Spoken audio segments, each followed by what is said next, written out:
And good evening. Mike here, Mike's Unboxing Reviews and How To, and you can basically see the cats. There's actually 3 of them there, all in their little boxes behind the desk. So I normally sit here, and there is my my captive audience. So yeah, anyway, hopefully everything's working. I'm now going to entrust Kath to try and line up the thing. This is all going to go wrong, isn't it? I'm trying to turn the camera off. Is that working? William's mic has hair now. Right there? I don't know, I can't see. Down a bit. And that way a bit. No, that way a bit. Keep going, keep going, keep going. That'll do. That's close enough. It looks a little bit pissed, but never mind. It hasn't got the lines on it. I know, because I've taken them off. Happy days. Is everything working? All good and in sync. Excellent stuff. Good, good, good, good. Everything is working as intended, which is awesome. Something which is working as intended is my nasal passages. My cold has pretty much almost 100% dissipated now, so my no vid has completely gone. Excellent. Very happy about that indeed, and yeah, live to tell the tale. Awesome stuff. I'm just going to check the camera feeds to make sure they're all working. So intro works, we knew that. So the main camera. We also should have the overhead, which may or may not focus.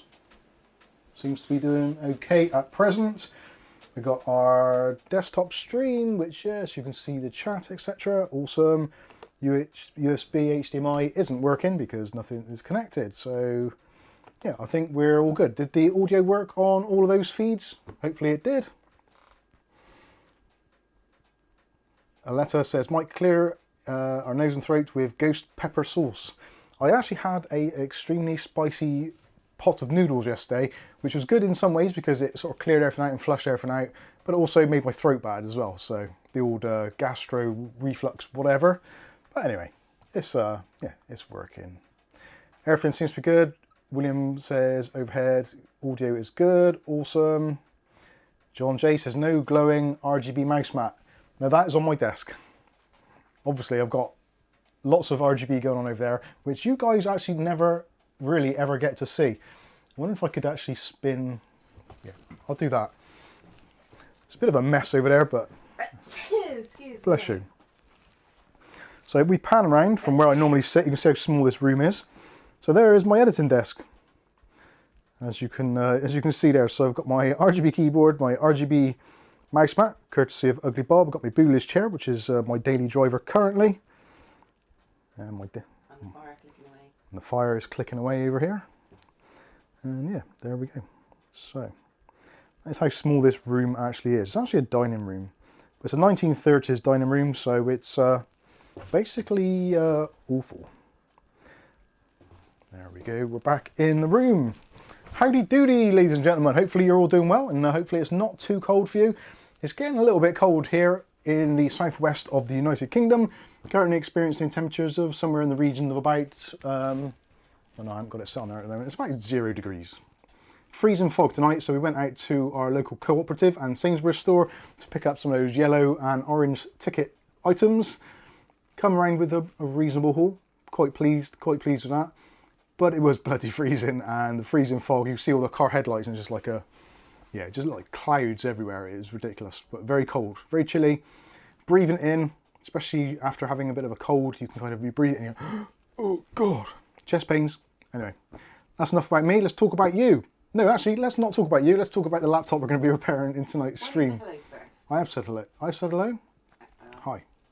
Everybody. Hello to everybody, and thank you. Where's my oh, there it is. I am left-handed, but I can also mouse right-handed as well because I am ambidextrous to some extent. I can't write with my right hand. I tried it, it just looks awful. Well though, saying that, at my age, my left-hand writing looks awful as well. So let's not make too much of that. So we have some super chats come in. One from Ugly Bob, Disco. Happy birthday, Ghost Adder. Yes, happy birthday or happy belated birthday, we should say, to one of our Discord moderators, Ghost Adder. Happy birthday, 19 years young. Wow, I wish I was 19 again. I don't for the acne and the hormones, but for the actually being relatively fit and able, that would be awesome. And knowing what I know now, going back, wow, the difference I could make to my life. And there's another super chat come in from Rick H. Geez, $50 from Rick H. It says, for your co-op shopping. That $50 for co-op shopping would last us, well, we bought our tea for tonight and tomorrow, the last of the gone off eggs, and a gone off loaf of bread. And it was like £5.55 for multiple meals. Very good. Managed to pick up an absolute banger of a sandwich. A ham sandwich on white bread with butter, or some kind of margarine muck spread that they put on these things. 29 pence for a ham sandwich. 29 pence. That's insane value for money. Yes, it may have a little bit of mould on it, but hey, what's a bit of mould? They make penicillin out of it, which is supposed to be a good thing. Doctors give you that, for Christ's sake. I don't take it. Anyway, moving What on. were you talking about when you were 19? Being fitter and healthier. I probably wasn't at 19 actually, I was probably a mess. You were quite a mess. It was when you bought our first house. There was another super chat come in from our good friend O'Reilly. Star Trek Online, play now. The 13th anniversary and free giveaway. See, Star Trek Online is almost as old as Ghost Adder. That's terrifying. That's generally terrifying. Actually, what is older, Ghost Adder or Counter-Strike? Must be very close. And there's another super chat come in from Ugly Bob. It says, £20. Thank you, Bob. Much appreciated. It says, have a trolley... can't you say it? A trolley dash around Lidl. Or Aldi. Other German supermarkets are available. Q, shop smart. Yeah. And actually, if you want to pick up bargains from Lidl or Aldi. Both, Kath says. Head over to Shop Smart, our sister channel, and you can see the special deals which come through on the pamphlets, and Kath has laid it all out to some rather nice music, soothing music. So you can check out what is in the catalogues, mute the sound, even though Kath spent a lot of time and effort making the videos. Anyway, yes, subscribe to Shop Smart so we can monetize Kath's backside. We need her ass monetized. Please help us in that general direction. There was another one for Bob. Oh yeah, I said we had a couple of super chats come in before we actually started the stream, so I was 12 quid up at that point, which equates to about 3 days or 4 days worth of food. So I was tempted to call it a day, to be fair. I think that would have been the end, and yeah, you'd have been happy. But Bob, no. Bob says with his £2, no calling an early night. So Bob has vetoed the early night with his £2. Thanks, Bob. Ruining my dastardly plan. Think of all those cheapo Sainsbury's sandwiches I could have got. Never mind. And that was the other super chat. Bless you all. And good evening to everybody. Even if you haven't put in a super chat, sorry, my voice still does go a little bit crackly every now and then. I'm not 100%, but I'm probably about 99.5%. I was going to say something about that figure, but I won't. It's probably not good for the channel. So tonight we've got Ugly Bob with us. We've got David Underhill. How you doing, David Underhill? O'Reilly, we've said. How you doing, buddy? It says, well, I've learned lessons recently with M.2 Wi-Fi card slots. I may be following that lead because the laptop, which actually I haven't even got it in front of me. Heck, I'm so poorly organised, it's ridiculous. Kath, sorry, could you possibly go into the other room and get the laptop for me? Thank you very much. Oh. I said that very, very kind, didn't I? I was very... They're getting another hug from Rick. My way. Kath stroking her pussies.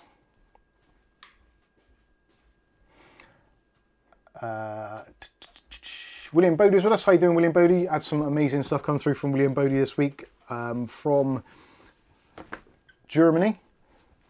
That's one side for now. Thank you very much. Much appreciated, William. There was actually, what was it? Oh, God. That taper ring was The USB cable, magnetic ends on the USB cable. That is like genius, especially when you've got cats, because you know you've got something plugged in and they're going to tug at it. So that was very well received, as were all the other goodies, the chocolates. The Toblerone we demolished almost immediately. Even though I was dying with man flu, I had to hit the Toblerone and hit it hard. And actually I made the point of putting it in the fridge so the Toblerone was a little bit harder, so it was more difficult to bite through, so I couldn't do it all in one go. For those of you that don't like chocolate in the fridge, I'm sorry about that. It had to be done. There's another super chat from David Aitken. Said, this would buy you 17.2 times 29p depressing ham sandwiches. I challenge you to buy 18 with it. Be lucky. You'll be lucky. The old men down there. Yeah, it's quite funny actually. There's a group of us now. I say us. I say the group. I say us, kind of loosely. But there's some, let's say, some gentlemen of their latter years, let's say, and there's a couple of youngsters as well, or younger, and we all kind of know roughly what time they mark down the products in our local Sainsbury's and the Co-op mostly. And we walk in, me and Kath, and you kind of look up the top of the aisle, and you can see them kind of hovering. So you know if they're hovering, the specials or the reduced items haven't come out yet. And they're all kind of milling around chatting to each other. And it's quite funny that we kind of always see each other. And obviously they must be having sort of hard times as well, so they're looking for those bargains and stuff. And when they all come out, they're all in there, just go straight in. And me and Kath, being the sort of people we are, we kind of don't go headlong into it and kind of elbow in old folk out the way to get to our reduced sandwiches. So we just let them get on with it, and we just take the scraps that are left, because we're nice people like that. And we don't really need to be saving that much money, but saving money is always a good thing if you can. Obviously, if you're watching this channel, you know this. So tonight was actually a classic one, because Kath always has cream in her coffee. She doesn't have milk generally unless I make it, but if she makes her own coffee, she has cream instead of sugar. So she has, instead of milk and sugar rather, she has cream, because cream's obviously a little bit sweet anyway. So there was a couple of pots of cream there, which they're about to reduce down. And I think they're only 80p to start with. Yeah, they're pretty cheap anyway. But bless some of the older guys that were in the Co-op tonight, because Kath was looking around and they hadn't quite marked it down. Then someone else come along and said, oh, they've marked these down, and started handing them out to all the other guys. And there wasn't one left for Kath. Poor Kath was left without a pot. But there was a lovely man. No pot to piss in. And bless one of the older guys, he must be in his 70s, I'm guessing, late 60s, early 70s. And he came over to Kath and he's like, oh, you should have this one, you were waiting. Oh, no, you have it, please, just look, we got a pot of cream at home, it's fine.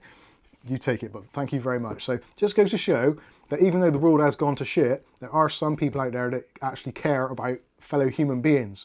Much like you people, which are putting your hands in your pockets and sending us money and sending us gifts in the post and all that kind of stuff. So yes, the world is still, at the moment, a pretty decent place with some pretty decent folk. Granted, obviously there's some assholes as well, but we'll try to ignore those for as long as we possibly can. Anyway, moving on. Who else have we got with us tonight? We have got William Bodie, we've got Ugly Bob, who said Stuart Cleary, our good friend over in Ireland. Bless you, sir. I bet it's cold over there. Don't know why I assume it's cold. I guess it is, but Where's that in Ireland? don't know. I think he's the bottom part. What, Southern Ireland? I don't know. I don't know. Anyway, let's move on. It looks lush though, the pictures. It does look nice actually. Some of the pictures posted on our Discord chat look amazing. Good stuff. So, what else we got? O'Reilly, we've said that one. David Underhill, yes, we've said that. Rick H, we have said that already. Mookie MC says, is this the line for the live show or the loo? It could be either.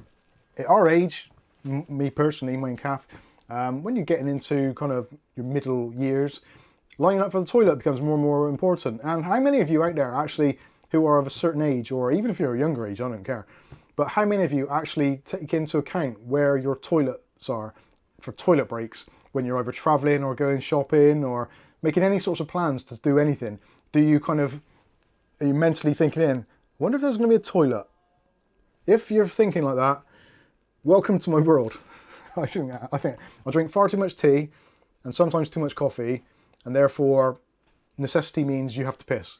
And if you have tea and coffee, you got to piss. And when you got to piss, you got to piss.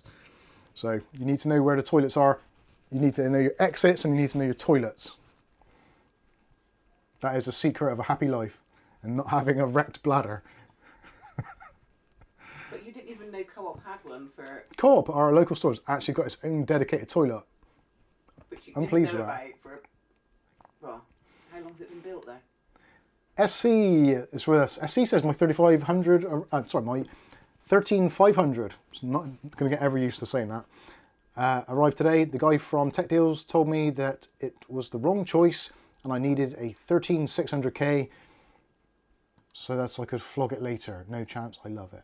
I'll be honest with you, the 13500, I've been pretty impressed with it. And actually I watched Hardware Unboxed did their review of the 13500D compared against the 12600K, the 13600, the 7600 and the 7700, etc.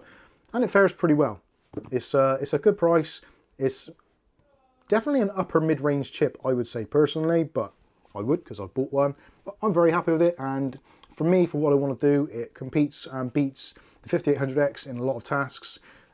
It competes and beats with the 3900X in a lot of tasks. So yeah, I'm pretty happy with it. And I think it's actually potentially if and when they manage to unlock the BIOSes, which no doubt they will do at some point, I think there's a little bit more headroom in it as well. Anyway, glad that you've got your processor. Matthew Bennett. Let's see, Rick H said, Stuart Cleary, Ugly Bob. God, I'm getting well behind. Aletta, good old Aletta, how's your build going? I normally get a daily update on that, but I haven't noticed it today. David Until, Aletta, sorry about this, I'm just reading through. Dutch Jan, how you doing, Dutch Jan? Moin from Germany. Greetings, or Guten Abend, meine Liebling. I do German. At least that's what it says on my CV when I apply for any jobs. Completely fluent in English, German, French, and I think I said something else as well. I think you only did German and French. All lies, all lies. But the other exams were lies. Ah, dear. Who else we got? John Sullivan, how you doing, John? Good to see you. SC says, those graphics, domestic pipework. It could be. It could be. I might do that. I might get one of those internal cameras and just stuff it up my ass and see if we can get some graphs going. Yeah, video from the last colonoscopy. Wow. Wild Bill's with us, Signal. Hope you're all enjoying your weekend. Calf's ignoring Wild Bill. Nick Barnes with us as well. How you doing? William says Mike has hair now. If only. It would be considerably warmer if I had hair. I keep on thinking that at some point in my life, before it's over, I should consider getting implants and growing it and having long hair. But then actually, I think about it and I think, no, it doesn't. It used to take long enough to Oh, get yeah. It's a pain. hair done as It's a pain. It's just something else you've got to worry about. Now all I've got to do is just grab my shaver, get on with the rest of your life. It's good. And at least if you get your head wet, you just wipe it off. It's very wipeable. It's almost like a dry wipe. I wonder if I could use a dry wipe on my head. I could leave notes for myself so that when I go to the toilet and I bend down, I can see in the mirror and say like, wash hands. backwards. Only shake 3 times. Moving on. People talking about brushing their teeth there. What's going on with the world? Skystalker says, yay, it's mub time. How you doing, Sky? Hopefully you're doing well. And lots of love to Tina. Nicholas Barlow's with us. Charlie. And Charlie, sorry. Who's Charlie? Kitten. Oh yeah, sorry. Ugly Bob says, yay, your anal passages are working again. Okay.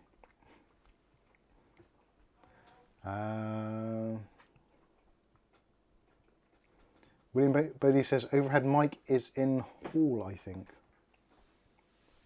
Oh, what is it? Was it echoing? I wonder if I might not. Ah, yes. I did have to turn that back on. Let me change that a minute. I've just forgotten about that. Because I've been doing this video on the old... oh my God. What's happened to the focus? Jeepers. Camlink 4K. Let's mute that. That should be better. There we go. Talking of William Bodie, his name's on the screen, and there's his Mandalorian mouse mat he sent over. God bless you. Is that on me? Yeah, that'll do. Blah, blah, blah. Audio good. Oh, where's my mouse gone? It's gone mad. Overhead did sound odd. Yeah, that's right. We've sorted that now. Skystalker says hot food, hot poop. That is often the case. Ugly Bob says that mouse pad is so cool. It's excellent actually, and it's one of those mats that for some reason, even if you do like roll up, because I don't have it on the desk all the time as you can see because the desk is wrecked, but I can roll it up, and when you unroll it, it basically unrolls flat, which is normally a sign of a quality mat. So yeah, it's happy days, I like it. John Jay's with us, says, hey Calf, how you doing? John Sullivan says, ghoulish chair. It does protect my ghoulies from attacks from passing stray cats. Aletta says, I'm finally past my Windows woes. All of my PCs are now running Linux. That may be the way forward. You never know.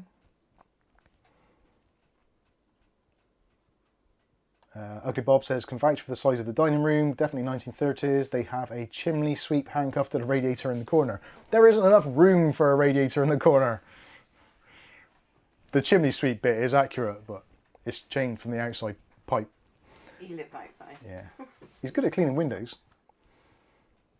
Not Linux. Mookie says, editing station has a curved monitor. It certainly does.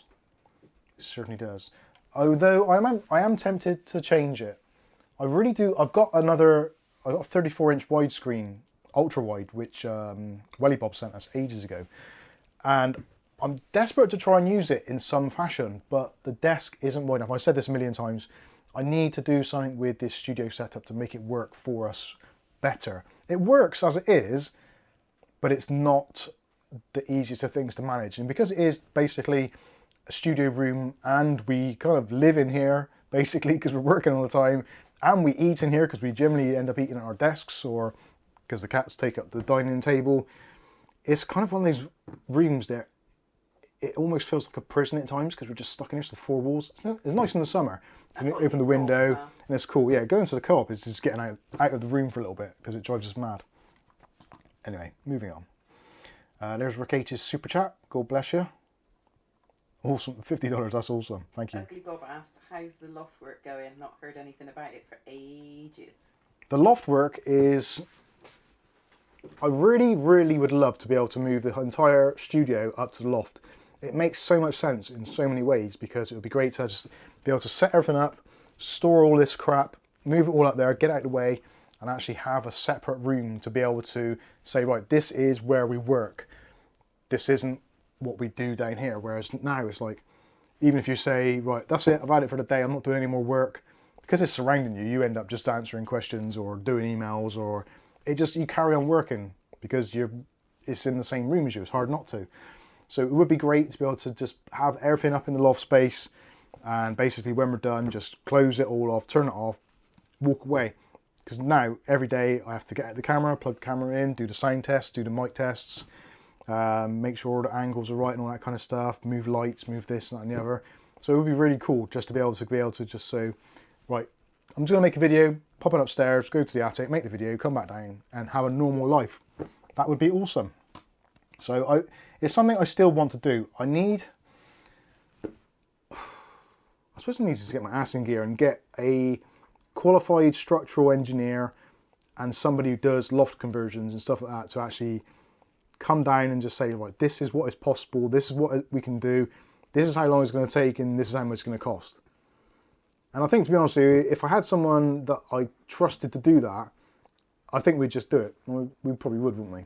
Because it needs doing. It's basically a wasted room of the house. And there is so much room in our loft. It's incredible how big our loft space is. It's literally like the front to the back of the house, and the roof is pitched quite high.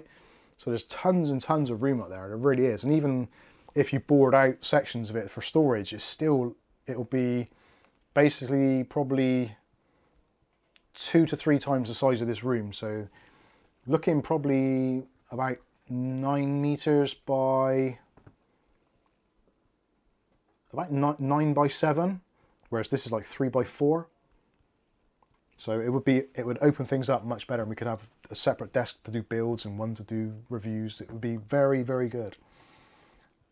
So yeah, there is actually a YouTuber, Build It with Bob, or Build It with Rob, sorry, I think it is, and his company is Eco Truss, I think it is. They make sort of metal frameworks for doing loft conversions, and he does loft conversions. And I have been very tempted to reach out to him and say, look, you're a YouTuber, I'm a YouTuber, surely there's some way we can make this work for both of us and get my house done. I'll obviously pay you for whatever it costs, but it's probably going to be good promotion for both of us, because I can reach a wide range of people, you can reach a wide range of people. It's mutually beneficial, so I may well do that. It is something I have considered, but we'll see. You never know. That would be great. I think most of it would be construction work, because we'd need a new stairway cut out into the loft, and this time of year is just too cold to be even contemplating it. Mookie MC, does loft mean the same as attic? Yeah, sorry. For our non-UK viewers, your roof space, or loft space, or attic space, yeah, it's that same sort of thing. Right, so there we go. That is my plans. I would love to do it. It's something that we've always meant to do at some point. It would make sense, because we do really need another toilet in the house. We've only got one toilet in this house. So because there's 4 of us living here, plus the cats, it would be great. They don't use the toilet. They don't use the toilet, to be fair. But it would be good to basically have another toilet. So our toilet, our bathroom is wrecked when we had the roof leaked. And it's all basically just falling apart out there. So we can't really do the bathroom because it is our only bathroom. So we're kind of just living with it. It's functional, but it's horrible. So it would be really nice to be able to have a separate bathroom and a little studio space upstairs in the roof, attic, whatever. And then once that's done, we could then use that as a daily thing whilst the other bathroom is being done. So it would make sense to do it. And it would probably add some value to the house, I guess. Anyway, moving on. So who else with us? Kieran's with us. How you doing, Kieran? Skystalker says Dave Aiken can do the renovations. He is a wizard with the renovations. If he had the time, I'd imagine he would. But I don't think I could afford him, to be fair. He is the designer.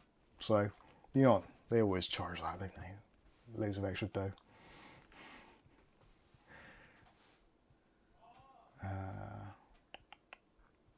Where do we get to? Andy Archer says, get another litter box, Mike. Got 2 in the kitchen already for the cats.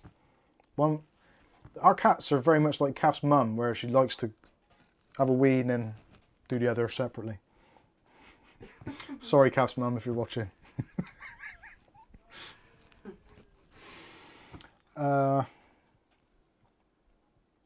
Scotty Stalker says, only 1 toilet. We have 4 with 2 people since the kids moved out. That's awesome. I would love to have more than 1 toilet. That would be excellent. I would be very pleased. It would be a game changer.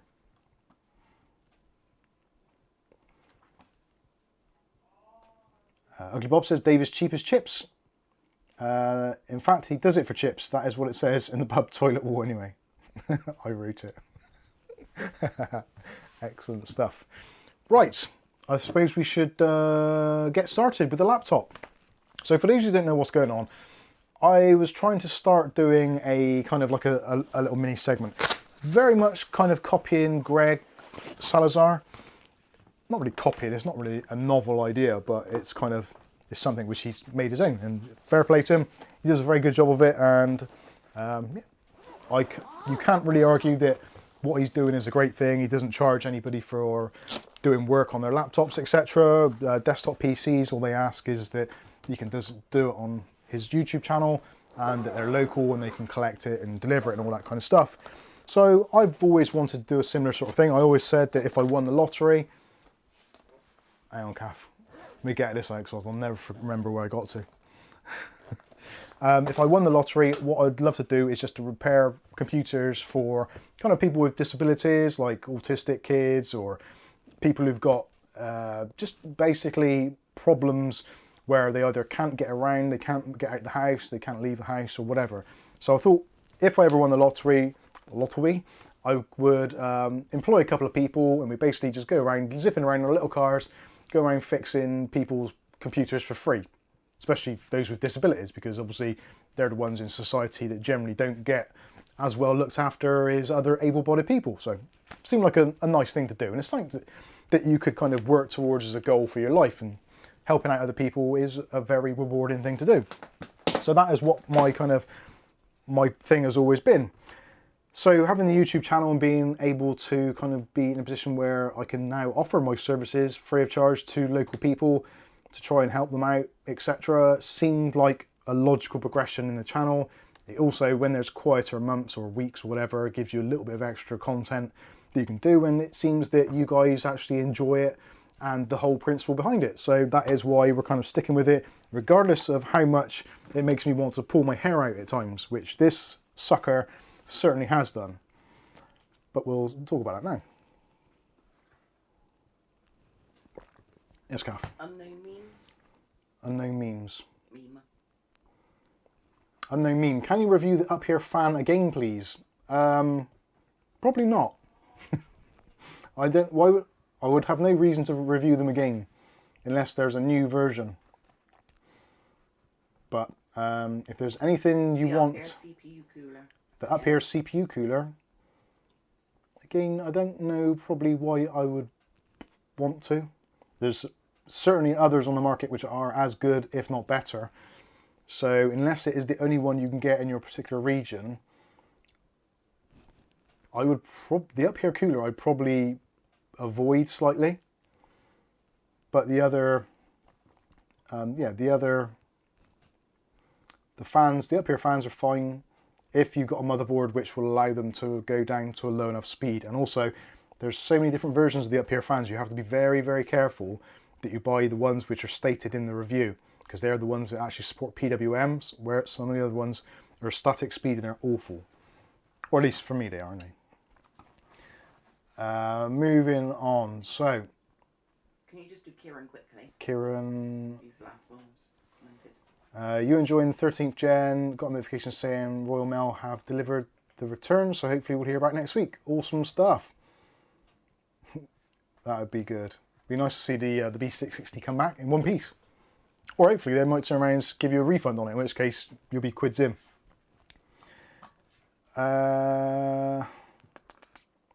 Right, so laptop. This is a HP, I did put it in the chat somewhere. I think it's the R111 NA.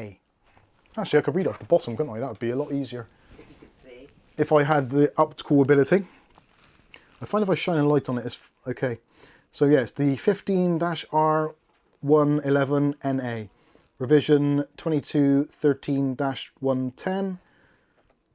The actual product number is K1W80EA-ABU. I think #ABU on the end means British or English keyboard. I think. Anyway, so getting back to the principle. So some of you may remember we did a PC on episode 2 of Fix or Fail, which was basically a slightly older PC, but it was a guy who was trying his hardest, trying to get into college and doing other things as well. Basically working his butt off. He bought a PC, it wasn't behaving well, so we had a look at it, tidied it up, made a few adjustments to it, etc, etc, fresh install Windows, blah, blah, blah. So this is actually his mum's. So, and it's actually his mum who reached out to us first of all to say about the son's PC. So she said after we'd done it, said, I have actually got an old laptop, which is basically unusable.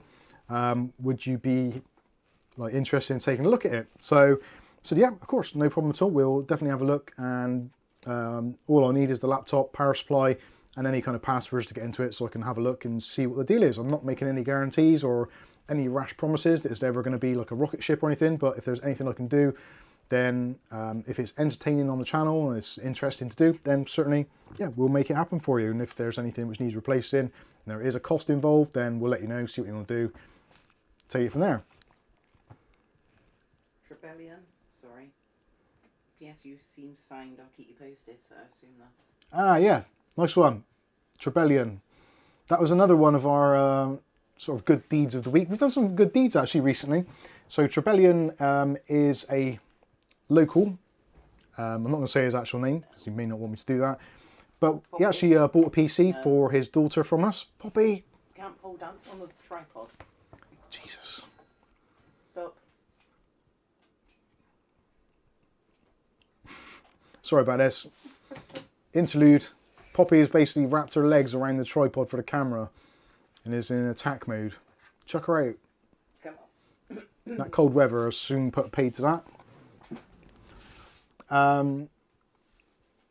Yes, so Trebellion basically bought a PC for his daughter, done some other modifications to it himself, put graphics card in, and it had a GameMax PSU in there. Now actually this is actually a shout out to GameMax as well. So I had a GameMax PSU in there. I didn't realise I actually had it as long as I did.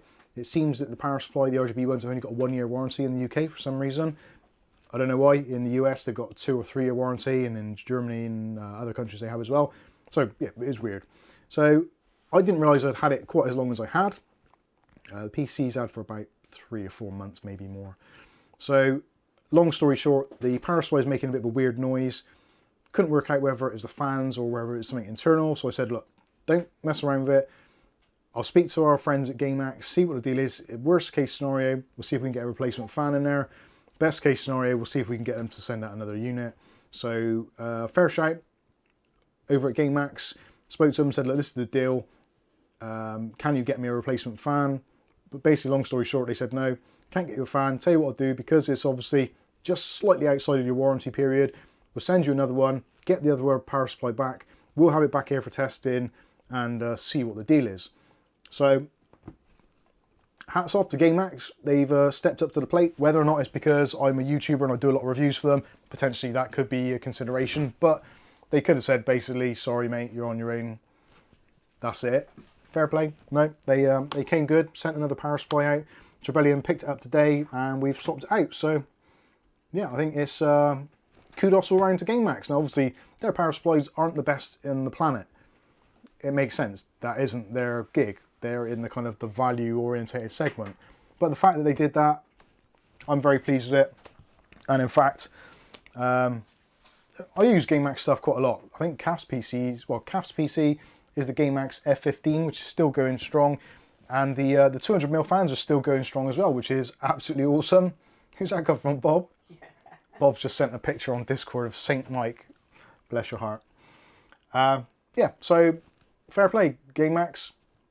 So far, whenever there's been any issues at all, they've always been able to help out, although I think there was an issue ages ago with CCL where something got sent and it was damaged. But that was more down to postal stuff at the time. So anyway, just thought I'd get out there. And it was nice that Rebellion came into the chat and says that everything seems to be okay now. So the new power supply seems to be working excellent and isn't making a noise, which is always beneficial. So back to the laptop. So yeah, like Mookie MC says there, it's the HP 15 R11NA Intel Quad Core 2. Intel Quad Core 2.16 GHz, 4 GB of RAM, 1 TB HDD and 15.6 inch display. There you go. Pretty much, I couldn't have said it much better myself, so that is awesome. Hi Kenny D, and yep, I agree, Roderick, good on them. Yeah. Ugly Bob says I like them a bit more now, apart from their RGB one. It was one of the RGB ones, so unfortunately.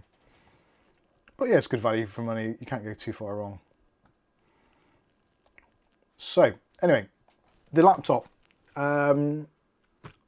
There is going to be a proper video on this for those that don't watch live streams, etc., which I completely understand. Although in the video I will be kind of linking or mentioning this, or parts of this live stream, because there are issues with this still, which could be what I've actually made myself. And if it's something which I've done myself and I've basically cocked up, then I'll probably just either give them a laptop or do something so they've got a working machine anyway, because if I've cocked up, then that's my fault.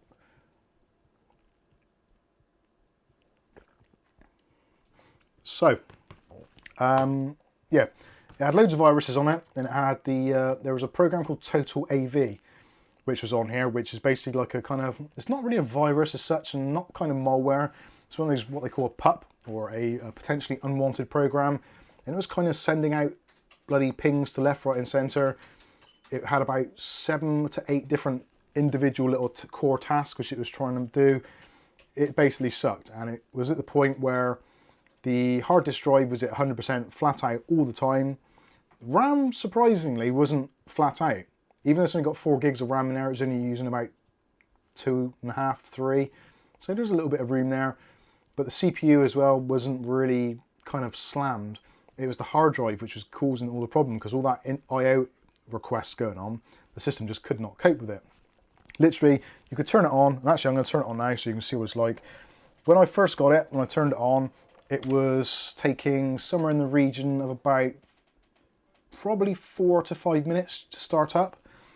So we'll see what it's like now. It's going to be on battery, so it's going to be a little bit slower, but we'll fire it up and see what it's like. The one side effect now, I've actually put an SSD in here. I've taken out their old hard disk drive, just from my own kind of, is this going to be better with an SSD? Because that is what I'm going to recommend. So I put an SSD in there, done a fresh install of Windows 10, and there we go. It's up and running in what was that, 20 seconds or so? Which, yeah, it's not quite to the boot the main screen yet, but there we go. So a basic install and the drivers, and we're up and running pretty quickly. I didn't time it, but that's got to be 20 to 30 seconds. Whereas before, literally, it was kind of like best part of 5 minutes before it really settled down. You could actually use it. In fact, you could click on something, you could go away. I actually did this. I clicked on Chrome. It registered the click. I went out, made a cup of tea for me and Kath. So that's the preparation, boiling the kettle, making it, stirring it, putting everything away, tidying it behind myself a little bit, coming back in, and it still hadn't opened Chrome. So that was some idea. It was basically unusable, which absolutely sucks. So it was kind of like, right, something needs to be done. So anyway, taking the drive out, I put an SSD in here. I had an SSD from a fix that I was going to do for the Motorparts PC, which it seemed like it needed a new SSD, but it was just one of those weird glitches that it was fine. So I had the Patriot 210 knocking around. So I thought, right, I'll stick that in here and see how it goes. And then I've got their data on their old drive still, safe and secure. I did actually try to do a clone. So discloning the old drive to the new drive, and it just would not like it at all. It was going absolutely bananas. It did have Windows 8.1 on it. What memory does it take? So it was really bad. Memory wise, this takes, well, it can take up to 8 gigabytes of DDR3L, but getting to it is another matter, which is something which we'll probably be tackling when we take this apart shortly. It's only got 4 gigs in at the moment, so maximum of 8 gigs, and it's on a single stick, so you'd have to take out 4, throw it away, put in 8 gig, which realistically it doesn't actually need. And if I open up Chrome, it probably will open in a few seconds. There we go, it's opened up. Whereas before, literally, you could go away, make a drink, come back, and it would not be working. Now the problem where we are now, basically where we are, basically everything works, but the Wi-Fi does not. So I'm just going to see if it's, no, it's not detecting that there's open network. I've tried installing drivers, it just doesn't appear that there is a Wi-Fi card in here. It says show available networks. Oh, actually, Wi-Fi is showing now. What the actual fuck? Sorry, my apologies. You are in that weird area between two zones. No, but yesterday it didn't even know it had a Wi-Fi card. Right. It literally said, no, screw you, hippie. Maybe you didn't start it. Like turn it off and start it again. This is basically, yeah, the, have you tried turning it off and turn it back on again? I'm gutted. Kind of. I'm elated, because this is awesome. I don't understand. Right, well, you're not understanding. I was up till like nearly 1 o'clock last night, fiddling with this thing, trying to get it to install drivers. It didn't even show in the device manager. There wasn't anything in device manager that even said that there was a Wi-Fi card in there. Did you try turning it off and on again? I tried turning it on off again. It done like multiple restarts and also trying to do Windows updates. So let's see if it shows now. Because it's a Realtek 8188 chipset in here, from what I can recall. Oh, we've actually got a problem device, which is the Intel Trusted Execution Engine Interface. Whatever the frick that is. Where are we? Let's have a look in the network adapters.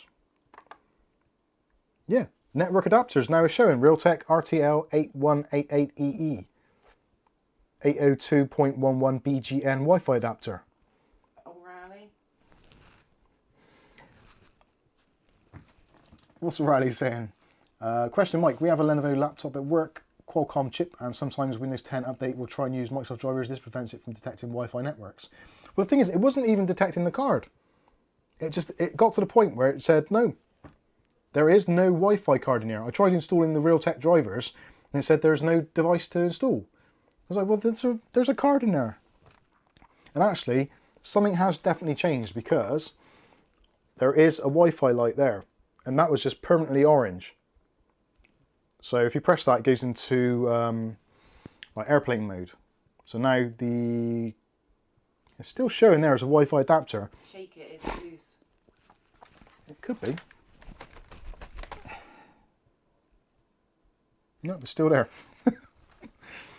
I'm guessing, so flight mode is now off. So that must have been what it was. To get to the hard drive, which is down here, unlike most units, there's an absolute ton of screws you have to go through. So there's about 12 screws on the back. Then you've got to flip out the keyboard. Then you've got to take out screws from underneath the keyboard. And then you've got to take away all of this bezel just to get to that. And also the RAM chip, which is on the underside of the motherboard. So then you've got to take off all the ribbon cables. And anyone who's dealt with laptop repairs before, when you get a laptop of a certain age, especially if it's been let to get hot a lot of times, those little ribbon cables get really, really fragile.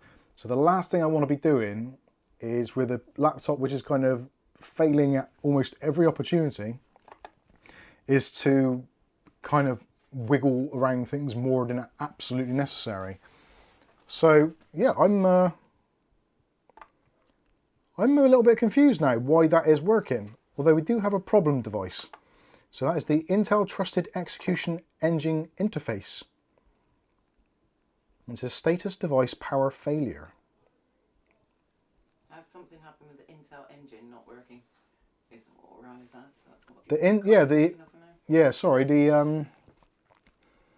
Has something happened with the Intel engine not working? Yeah, it does say. Actually, I wonder if I can plug in. I'll plug in my capture card so you can see what is on the screen. Because that is why I actually had this set up, in order to be able to do fun things like this. Matthew Day says, my netbook gets weird with Wi-Fi detection if it's lost BIOS settings. It could be that. Weirdly, in the BIOS, there is basically nothing in to be able to turn on or off any of the Wi-Fi settings at all. Like, anything. Oh, there's me thinking I was going to have to take this thing apart and physically remove the Wi-Fi card to check it, to make sure that I hadn't done something stupid with it. And it turns out it was just loose. Incredible. Oh, I've got too many cables here. Let's have a look. Is that short? Your social credits for the Wi-Fi. Yeah. Available yesterday.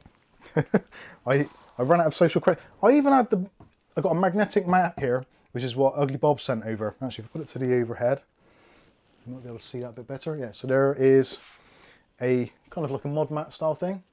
So you can see where I've written on it. So bottom, mid base, CD-ROM, HDD tray. So I had all my screws laid out in order on there. It's actually very good. It's not very magnetic, but it's magnetic enough, fortunately. So let's see if we can show you what is actually going on this screen, possibly. Chris.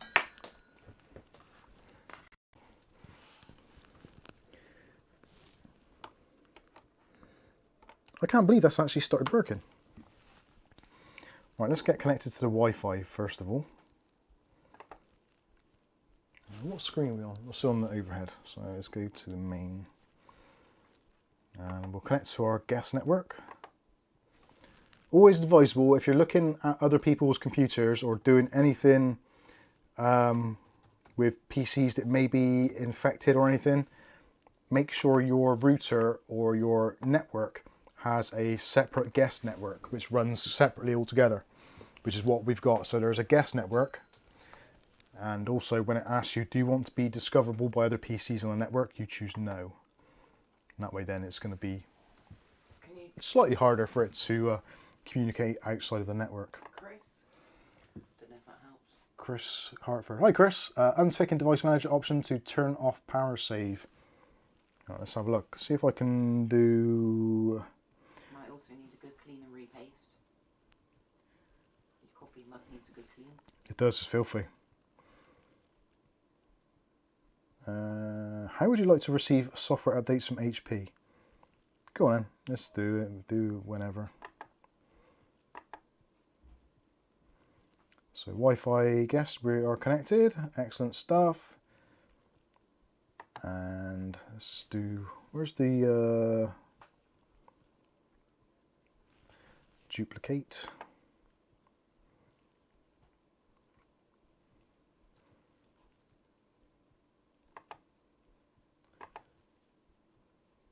Wow, what is going on there?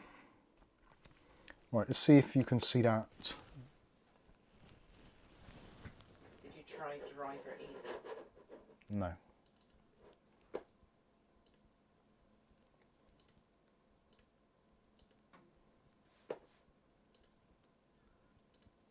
Right, I'm going to have to change the desktop display.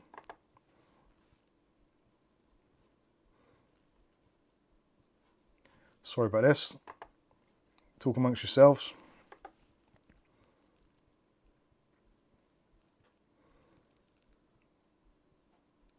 Graphics properties, that's what we want.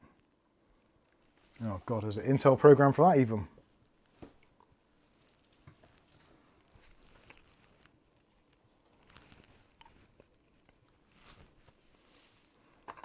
Right, display. Sorry, you can't see this. So I'll put it back on the other screen for now. So resolution, I think the maximum I can go for here is 1366 by 768. And let's see if I can deactivate that. And activate. Custom. Resolution. I know. That's what I want. 1360 by 768 it'll do. Apply. Yes. Oh, come on, you miserable thing. Why's that not doing it then?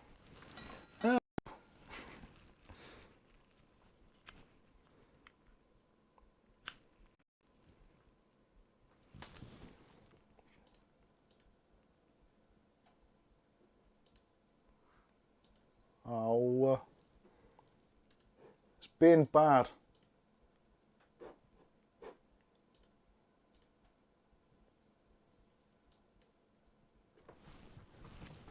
Right, can I make this go any higher? No. So, I don't think I'm actually going to be able to show you this. Because it's not liking it at all. Can you not turn it around to the other camera? Or zoom in on the above one? Yeah, let's try that. Let's unplug that. Let's see, where are we? Overhead. So I don't think I'll be able to close that down. Discard, discard. No, yeah, you're not going to be able to see that very well, are you, at all? Let's see if I can show you. So, Move your cup. Why? Show your poster.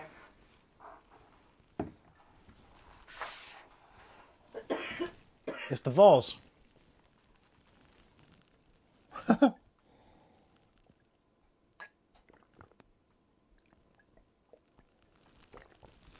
Yes. Laptop, do as you're bloody told, otherwise you're going to get turned into a number Johnny 5. Let's see if I can... Oh. This is another reason why it would be great to have a full-time proper setup. So I could actually do things and move around. There we go. Is that almost visible? Sorry about the flickery. Can you go and have a word with George or message him or something? So there is our problem device, I think. Actually, is that? Yeah, it's got an exclamation mark by it, so there's the options. So what have we got there? driver details. So I'm not too sure. What was this suggestion about turning these?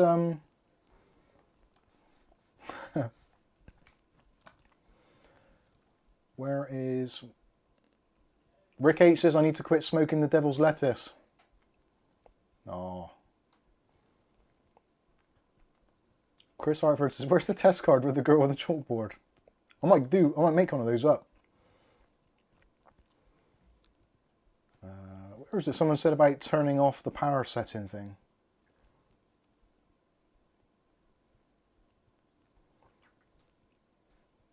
Alright.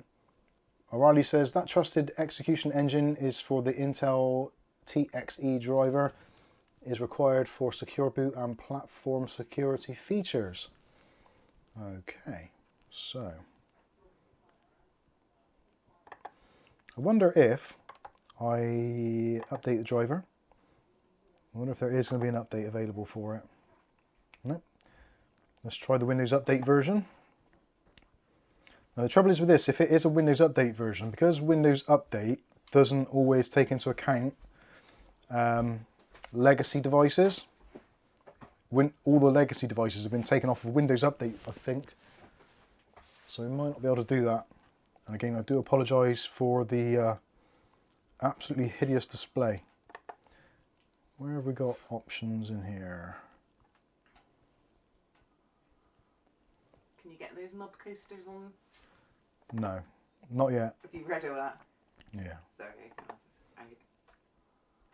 Now, there is an update which we can do, which will take it to Windows 22 H2, which I might have to just do anyway. I wonder if it is part of that. Oh, have you got that taken off the thing, off the screen? Yeah, that's right. Yeah. So I think what I'll do is, I'm just going to remove it. Whoa. What was that? Delete driver. Oh, that's because I'm swiping in from the side, isn't it? Uninstall. Now it looks like there might be another problem device there. No, maybe not. Remove and reboot. So let's do a scan. Ugly Bob, 69 viewers. Hey, Ugly Bob. I can't get the Synaptics driver to work either. That looks like it's gone. It's really hard to see on this angle. But it appears that that is, yeah, that's done. Right, I'm going to do a reboot and just to confirm.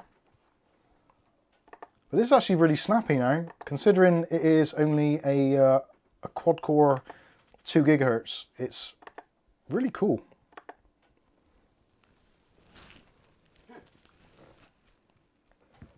Is that a mouse mat? Is that the bloke from Hey You Guys? Not sure. Really random reviews in, says even all. Hi Mike and Kath, hope you're both well. Yeah, we're not doing too bad.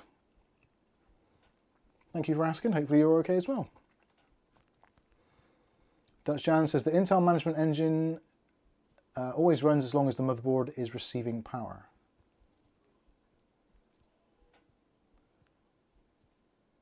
Oh, Chris says making sure Windows can't turn off Wi-Fi card to save power. I understand. Thank you. Roderick Kennedy says remove and reboot. That's basically what we've tried to do. William Boney says did just do the same. Yep, got 22H2 for Windows 10. Which this does actually need doing. And it might actually, because I think there are some haptic things which I can do. Can you see the bloody temperature? -2 in cloudy. -2. Be Jesus. And the Wi-Fi is still working. Unbelievable.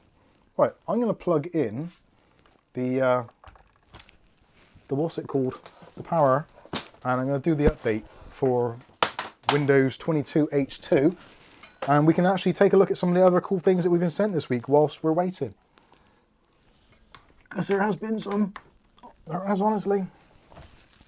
Actually, what did William send us that we could eat, Kath? I'm bloody starving.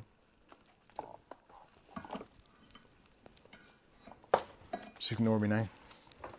I'm trying to do my job. You're trying to do your job? Do you need another tea? We've got a bit of brightness now. What camera am I actually on? I don't know. That one. That'll do.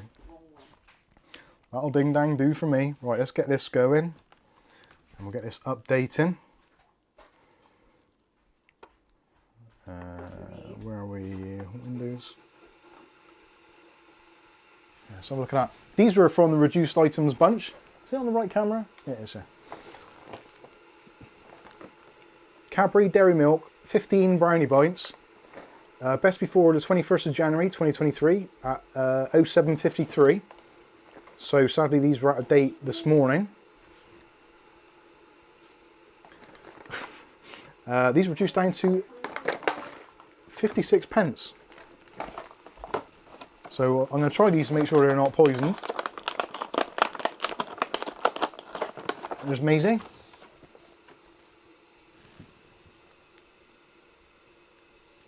It's focused on furry animal. David Ernest says, what, no 29p ham sandwiches? No, I'm putting chewing gum there because I'm an animal. These have gone a bit dusty looking, but...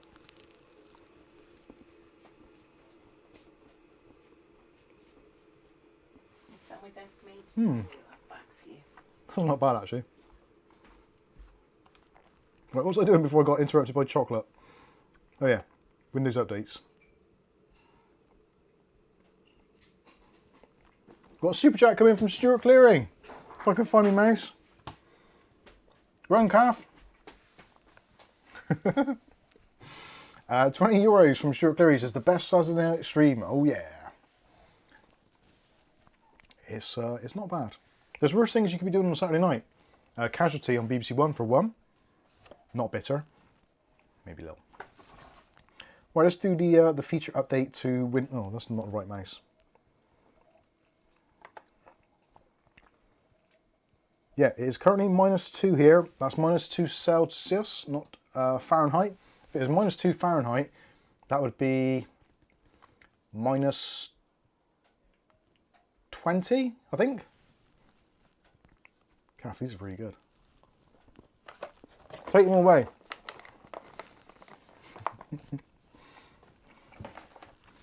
Mike eating chocolate, the 2022 sugar cold has ended. Yeah, the sugar. Well, it's a trouble because you guys are out there so bloody kind, and also sometimes you got to eat sugar because it's cheap. But I'm trying to eat more carefully, which isn't easy when William Bodie sends you these, which are also very good. I was just looking at the screen. Wow, there's a big delay on there. Calf's screen is like about an hour behind. So these are from Anton Berg. These are, I don't even know what that says. I'm guessing, I can't really translate, but I think it's marzipan and possibly raspberry, like a raspberry fondant. Oh no, strawberry, sorry. It's obvious because it's got a picture on the front of a frickin' strawberry.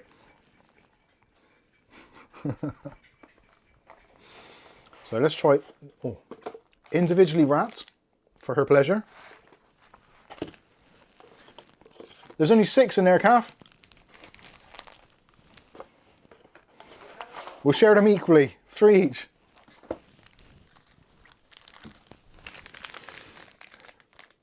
So strawberry, oh yeah, strawberry in sparkling wine, bejesus. Dark chocolate, Calf's favourite. Oh. You can smell the alcohol in that.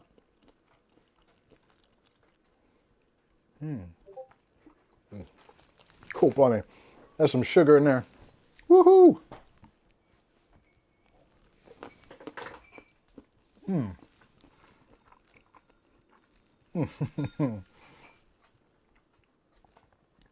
Oh, the Windows version's done already. I was expecting this is going to take hours. It's done. There's only 6 in that box. Do you eat them all? No. Oh. Strawberries and champagne with a marzipan. Cool. Plum ones before, didn't we? I think we did have plum ones before. And they were really Christmassy tasting. Yeah. Not bad. Not bad at all. Thank you very much, Mr. Booty. Thank you, William. Maybe I put a bit more in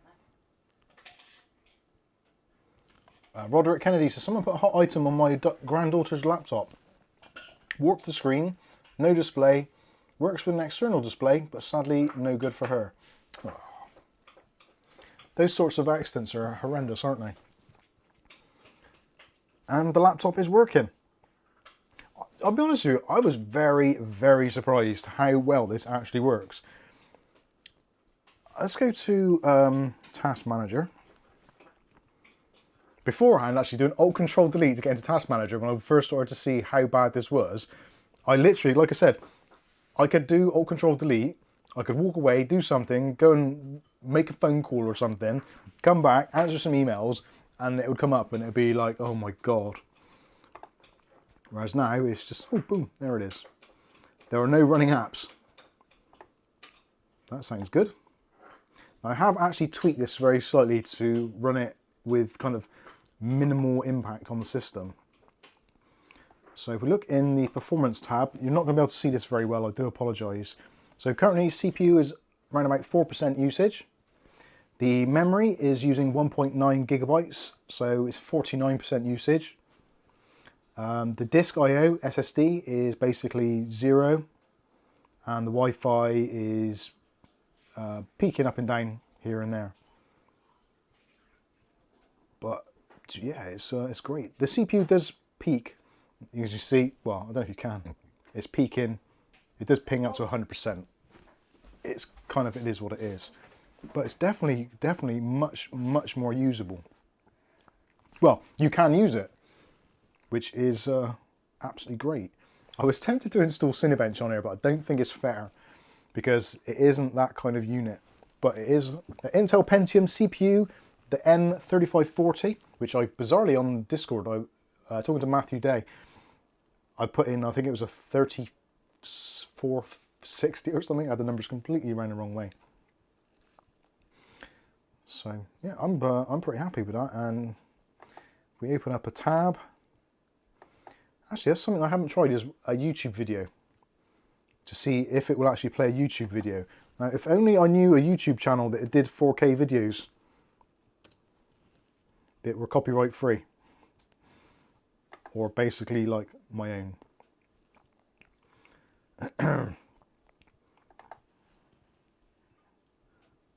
Now, before you go, here we go. It's because we're not signed into Chrome. Not having a scroll on here is annoying. What's the CPU in there? I don't know if you've answered these, sorry. I just did answer that. Cool. Yeah. David Underhill, my channel has 4K. I'll have a look. What's David Underhill's channel? Is it under your name? Mike's Unboxing, Reviews and How To. Fix or fail. I wonder if this... No, I'm not going to watch my own video. Actually, did you check out the MSI video which we did yesterday? Or Friday, wasn't it? Thursday. Friday? Friday. It's had a ton of views. Hey, I'm wearing my hoodie. And my hat. We understand things are tight at the moment. Speakers work. So to ease the squeeze, we're Both sides. when you need it most. Hi, it's Mike, Mike's Unboxing Reviews and How To, and on today's video we're taking a look at a security threat to your system. They don't sound That is, great. if you're using a MSI motherboard from the last few years. Keep watching to find out more. It's working? Desktop. Hmm? Ken says it's nearly as quick as his desktop. Oh dear. Okay, so in today's video we're So that's taking a look at a 720p. security threat to MSI motherboards. Let's try 4K. That should upset it. On Bleeping Computer, and I'll be linking that article in the video. Yeah. That was going to happen. So it isn't going to like 4K playback. for obvious reasons, because it's basically onboard graphics on a very, very low end processor. That it actually affects, and there's roughly around about 200. So let's try 1080p. It isn't even a 1080p screen, so it doesn't matter. Depending on the firmware version or BIOS version. Yep, 1080p seems to work absolutely fine. Let's do stats for nerds. Where is stats for nerds? I forget. There is stats for nerds. So 0 drop frames. This is actually a blessing in disguise because it means you can install certain Linux or other operating systems on your motherboard without having to get secure keys, etc., etc. Very boring stuff, but essentially secure boot Where's mute? designed to stop. There we go. And buffer health is fine. Codecs VP9. That seems to be absolutely fine. So let's put it back to 720p because that is what the laptop is actually.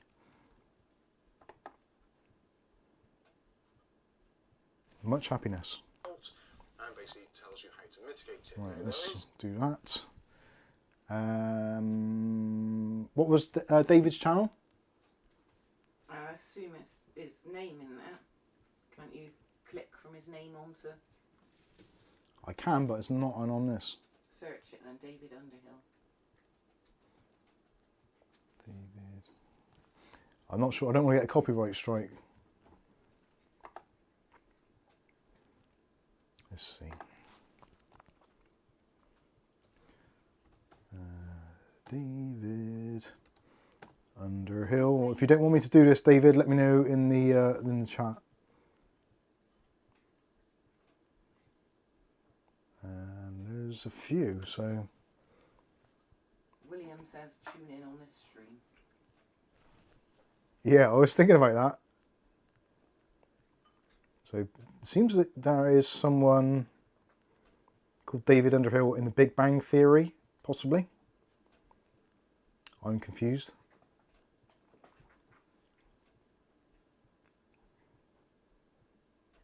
Anyway, very boring stuff. We can see it works, and bizarrely, it works actually quite well. I would be interested to know why. I know that is Task Manager. I don't know why the Synaptics won't work. There should be a Synaptics driver to make the trackpad work with gestures, etc. Because at the moment, oh, actually that did zoom then. Right, so that is zoom in on the desktop. I didn't know you could do that. Did anybody know that was a thing, that you could do that? So if you do the open gesture on the desktop, it makes the icons bigger. I didn't know that was a thing, and apparently it is. Learn something new every single day. Let's have a look at the comments. So, Dutch Jan. Oh, Dutch Jan saying here, all PCs with MSI motherboard already done, Mike. Awesome. Hey, Flaney. Mookie says, Mike will go to any extreme to increase his view count by 1. I used to. I genuinely used to. We used to go around to PC World, which here in the UK is like a computer store, or Curry's, I suppose most people would know it as. And we would go and put Mike's Unboxing on loads of different tabs and then minimise the screen and mute it and leave it running and walk out the store. We did that for quite a few days running, didn't we? Because we kept on going there every night for some reason. It's going to be George. Oh, picking up George from work, of course it was. Gers says, cheers Mike for the recent MSI and Windows 10/11 advice. To be honest with you, it was mostly, a lot of the videos recently have been because I've been ill and I've not been feeling great, or I did my back in as well. So I couldn't really do much with the camera, and because of feeling ill as well, I was like, oh God, hard work. So I basically just tried to do some how-to videos, which actually, bizarrely, do very well on the channel. They do, I suppose people would prefer to see a how-to than they would a review. And generally, how-to videos have much more longevity to them as well. So it is kind of cool that it's doing that. Have you got any how-tos you want us to make? Yeah, so if there's any how-tos that you know of which are cool, which you think are somewhat either very useful or you've not seen anyone else do a video on, please do let us know. We'll be very happy to obviously mention you in the video for passing on the information and sharing it with others as well.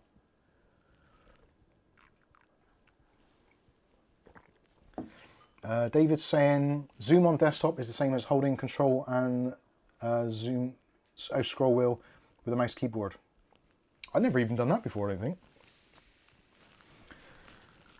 Right, I want to get this trackpad working properly. Can you just do I don't know why it doesn't. Antonio, I was wondering how much should I pay for a used 1080 Ti Turbo? Is €240 too much? I'm not entirely sure, if I'm totally honest with you. I generally don't know. 1080 Ti's have been one of those things that I've never really paid a great deal of attention to. I'm guessing if it's in good condition, it probably is worth that. But there's got to be that thing in the back of our minds now saying the 10 series has got to be next for the chop in terms of drivers. So is it worth spending a lot of money on a 10 series card now? I honestly don't think it is. I think you'd probably be better served by buying like a 2070, which will possibly have more features. It depends what is available in your neck of the woods. Maybe if it was a 1070 for about 120 to 150, if it's a good one, I would be more tempted because you haven't tied up quite as much money in it. But €240 on what is basically an 8-year-old card now, I think, 7-year-old card, 6-year-old card. It's quite an old card now. It's a lot of money to spend on it. So, yeah, that's the only advice I can really give on that. Please, if there's anybody else in the comments or chat who has more knowledge about the 1080 Ti and the used values of one currently, please do get involved. Let us know. William says, question, did you use the massage UFO? Yes, I did. It's actually in my bedside cabinet. I should probably rephrase that. It's in my bedside cabinet. Did you get anally probed by it? Yeah, I anally probed myself with it multiple times. 3 times, because it's got 3 prongs on it. I should stop talking, probably. Right, I'm going to see if I can get the drivers. Now, something I found with this, using the HP's driver support platform, I had to choose Windows 8 rather than Windows 10. So maybe that is where I went wrong previously, because it doesn't, even though it supports Windows 10 technically, the drivers didn't seem to. So I'm going to see if I can get the Trackpad driver installed, because that is one of the, other than the Wi-Fi not working, which bizarrely started working, so I think that may have been thanks to you guys out there willing it to work, or just the fact that I let it cool down overnight and the motherboard just contracted enough to make contact. That could be the case. But it's working, so I'll live with that. There is a BIOS update, which I'm kind of hesitant about doing. I don't think that's really a good idea. Right, driver, keyboard, mouse, storage. So we've got the HP wireless button driver. We've done that already because that works. But we've got the Synaptic touchpad driver, which is a driver from 2014. 2014! No, 2119. Is that it? No, 2319. Oh, amazing poppy nose to run. Baby sock. We've got a 2319. Right, let's download this. For those of you that don't know, that is from Monsters Inc. Monsters Inc, mind? It's when one of the cats get a sports sock on them. It's 23.90. Lucky Man 1, how you doing, Lucky Man 1? Long time no here.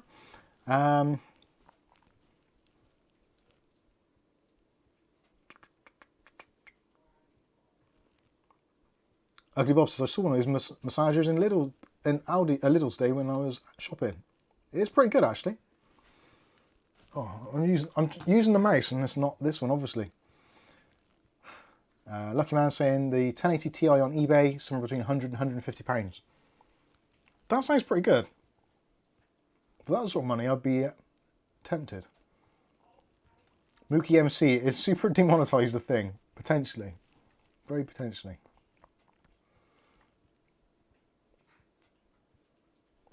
really random reviews. I broke my HP 2015 by trying to change hard drive, stripped it, changed it, and it just never worked since. You might find this down to the secure boot settings, because that was around when secure boot started coming in, and it's a very, oh, here we go. Secure boot does not work very well, especially with Windows 8.1 and early versions of 10, because of the way it signs the code and stuff. It's a real mess, to be fair. Right, I'm installing the Synaptics touchpad driver. Fingers crossed it's going to work. Now, where does it go in? SP69613. So if it doesn't work, I'll know where to head. So this is extracting. It should then start the exe after, which I don't know whether it will do. Gary's saying, any experience with ASRock video cards? I can honestly say, hand on heart, I don't think I've ever owned an ASRock graphics card. Ever. Right, it says here, a newer version of the Synaptics pointing device driver is installed. If you want to install the older version of the driver, please uninstall the current Synaptics driver by selecting Synaptics pointing device from add remove. Right, okay. Matthew Day said could try throwing Snappy driver installer at it. I did consider that. I don't think it's the... There appears to be a driver installed, but it's not the software part of it. I don't understand why. Andre, come on Mike, disable UAC on that laptop. That thing is a pain and it doesn't help anyone. I know, but it's not mine.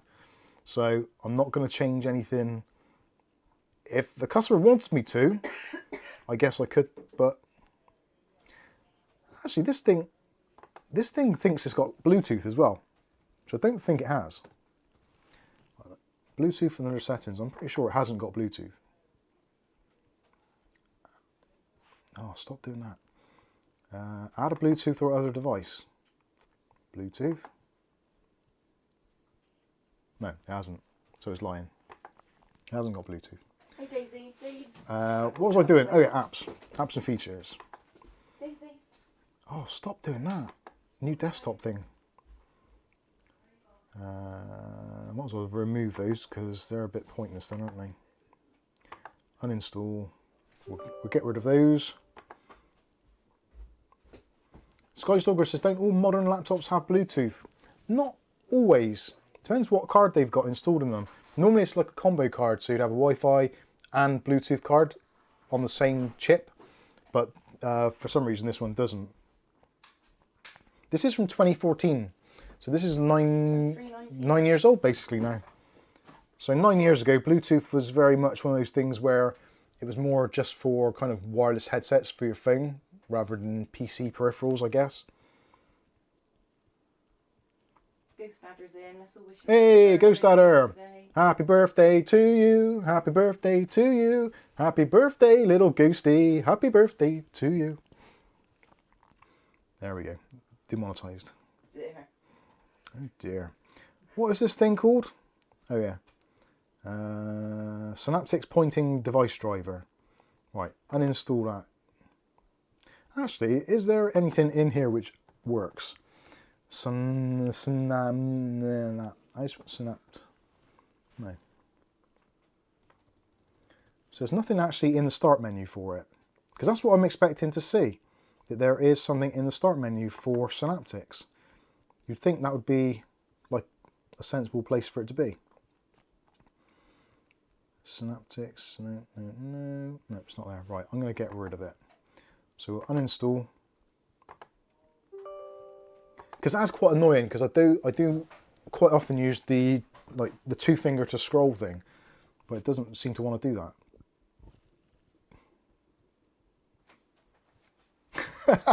Ugly Bob says be getting hair down there soon. Because of Ghost Adder being 19.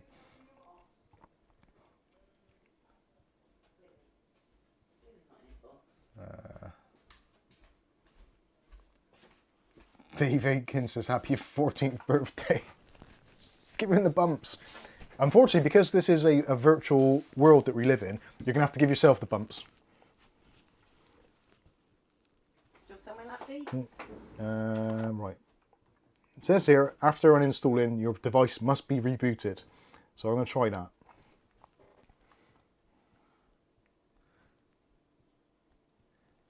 Matthew Day says, might be a case of selecting the mouse driver. It may have a choice. I'll see what happens. I'm going to uninstall the driver that's on there. Close all. Please restart. Is it going to restart itself, or have I got to be proactive here? I'm actually genuinely pleased that this is running quite as well as it is. It's really usable. Obviously, it's not going to be like amazing, and you're not going to install Doom or Quake or Counter-Strike or anything like that on there. But just as a internet access device, or for checking emails and YouTube and Netflix and all that kind of stuff, it's pretty cool. I honestly, at the beginning, I was going to say that it was basically not worth doing anything with. But I think that's a little bit too much of a defeatist attitude. Because other than it being a little bit underpowered, it's actually a pretty sturdy little unit. But if you weren't you... And it's got a DVD-ROM drive. Games, I don't think. No. I have messaged, actually. I haven't... There hasn't been a reply, has there, on Facebook Messenger? I can't access your Facebook on here, really. Well, I could log in again. Let me have a look.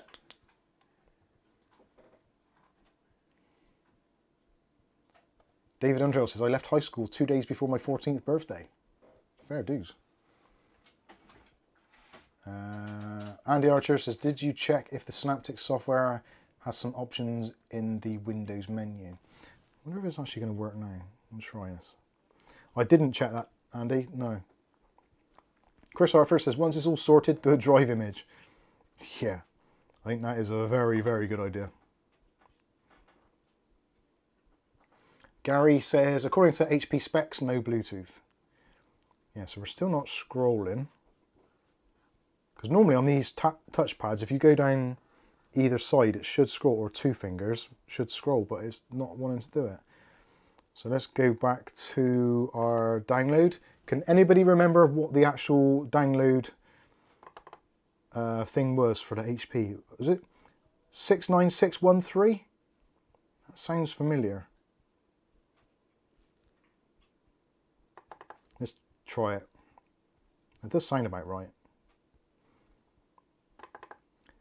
Oh, there's HP downloads folder. That'll be the one.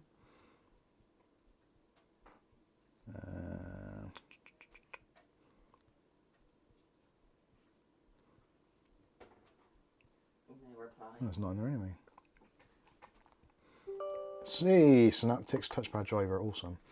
So yeah, I've basically messaged the lady whose laptop it is, and said like there was loads of viruses on there, blah blah blah. The hard drive is really what is holding it back.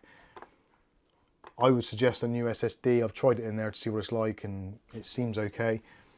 I basically said, is there anything on the old drive that you actually desperately need to keep? Otherwise, I've still got the old drive, which is tucked away up there. So their data originally is still safe and secure. At least the drive has been scanned and viruses removed. I did actually use the, I want to say high res. It's not high res. High res boot CD, which is actually really useful. And actually enabled me to go in and repartition the 1 terabyte drive down to under 240 gigs, so I could get it to clone across. Although it didn't work as intended, so it didn't work out how I wanted to, but it's fine. Andy Archer says Windows settings touchpad. Let's try that. Windows settings cog, and we'll type in touchpad. Something else I didn't ask as well is because there was on the previous installation of Windows 8.1 a expired Office 365 and also an expired McAfee. So I needed to find out what those are all about as well, whether or not that is still being used or whatever. So touchpad, all I've got is touchpad sensitivity is the only options I've got there. So it's installing the driver, so we'll see what happens there. It's probably going to want to reboot. So the drivers were successfully installed on this computer. The changes will not take effect until you restart the computer, and it's just installed 2 drivers. So let's do finish. And restart now again. Let's see what happens. Andy Archer says there's options at the bottom of the page for touchpads. Oh, well, I've installed the driver now, so I'll scroll around to the bottom and see what's there. William Bodie says, "Oh, I have to restart my PC now. Update back in some minutes." Fingers crossed. Those Windows updates. Bad times. Right, it says here, now would be a good time to insert ads. So for those of you that are whatever, I'm going to insert an ad. Most of you probably won't notice the difference anyway. Ads inserted. So in a few seconds after your advert, just click on live and it will get you up to speed. It's still -2 and cloudy, for those of you that are wondering. Right, is there... I'm sure there used to be a Synaptics touchpad driver thing that used to be in the Windows taskbar, but there isn't still. Let's have a look. So, settings cog. I still can't get over the fact that Wi-Fi is now working. There's the irony. The advert that was played on Kath's computer is the Skull Shaver advert. Can't beat Skull Shaver. Good stuff. I had a really good go on mine today because I hadn't shaved for the last, well, few weeks. Not few days, rather. Touchpad. Oh, additional settings. Let's have a look at additional settings. We got anything in here? Hey, there we go. Right. Now we're talking. So device settings, Synaptics.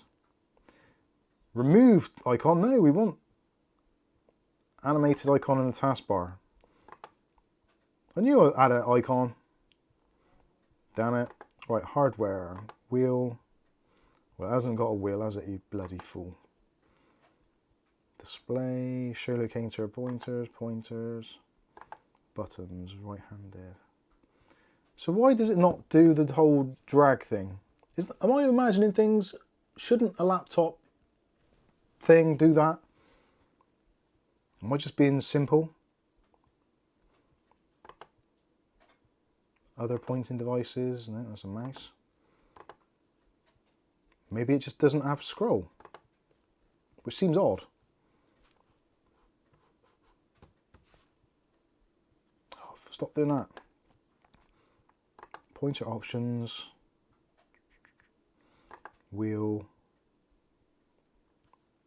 So whenever I scroll in from the side, it wants to do new desktop. Old laptops had a scroll gesture on the right hand edge of the touchpad. Yeah, there's nothing there at all. Which is really weird. I think it predates Window Precision drivers. I think you might be right.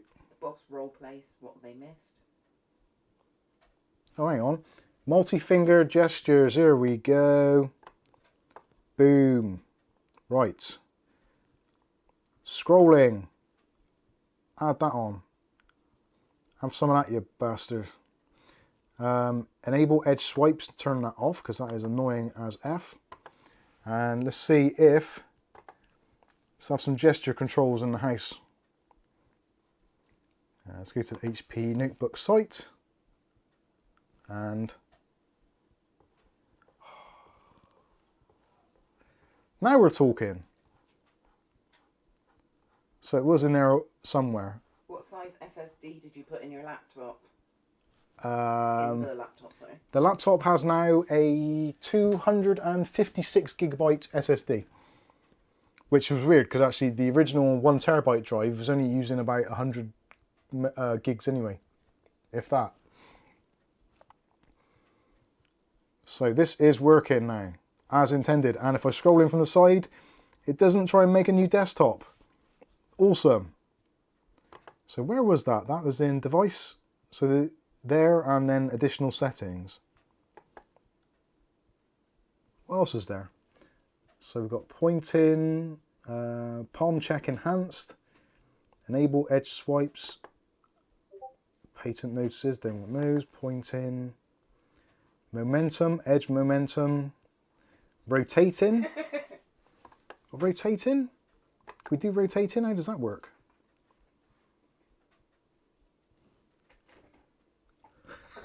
Who sent that? Ugly Bob. Bob. That's brilliant. 2-finger scrolling. Actually, 2-finger scrolling was there already. Oh, whatever. Anyway, it works. I'm happy with this. Oh, if I get rid of that. Also, Ugly Bob's donating this SSD to the build for the customer's laptop. It's Bob, you don't need to do that. We've already got a it's already got one in there. Should arrive tomorrow. Oh, Bob. Don't make me take it apart again.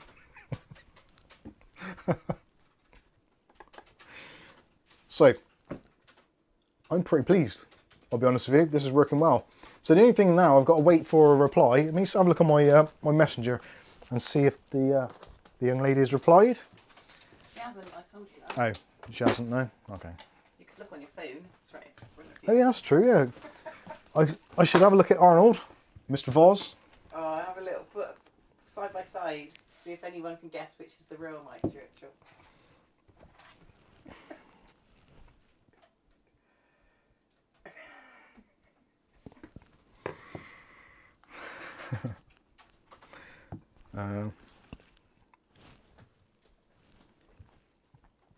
You mess with my windows because as soon as I come out of a window, the other windows stop. That's why my live stream was so far behind. How was it? Because other windows stop when you go into a different window. Right, I'm going to read out. This is what I've sent to the lady. Right then, where do I start? Smiley face. We've got to start off with something like that. First, you're right, it is barely usable. I've spent a few hours seeing what can be done and a few things to consider. There were about 50 viruses and pups, in brackets, potentially unwanted programs. The worst one being a program called Total AV, which was trying to send out data, it seems. And also the machine is running Windows 8.1, which has not been updated by Microsoft for a while now, so that doesn't help. The hard drive is an old mechanical one that is slow and holds the system back a lot, as it is mostly running at 100% to try and keep up with what is going on. So my recommendation would be to replace the hard drive with a faster, modern one and a fresh installation of Windows 10. That should give it a new lease of life and will never be a rocket in terms of speed, but in my testing it has been usable. I installed a new fresh drive to validate my theory. So the question is, do you want me to go ahead? And also, is there anything on the drive that you need to keep? I can try to retrieve things like documents, pictures, etc. if needed. It also seems that the antivirus and Microsoft Office software has expired. Do you still need Microsoft Office programs? Or is the intended use for the laptop just internet access? Have a think and let me know. If you want to call me to clarify anything, you are welcome to on my number or message me on here, entirely up to you. So that is how I've left it. So yeah, depending on what they say, it is what it is. So at least we know that actually having Windows 10 on here, which is obviously an updatable operating system for the time being, and this particular setup actually seems to run like really well. I'm actually surprised how smooth it is. I guess it helps having only a 720p screen because you don't have to power it very hard. And even just things like YouTube, Google. Let's have a look at Google News or something like that. So this is running on Wi-Fi as well, so it's never going to be overly fast, but yeah, it's fine. And now I can actually scroll. The text looks weird though.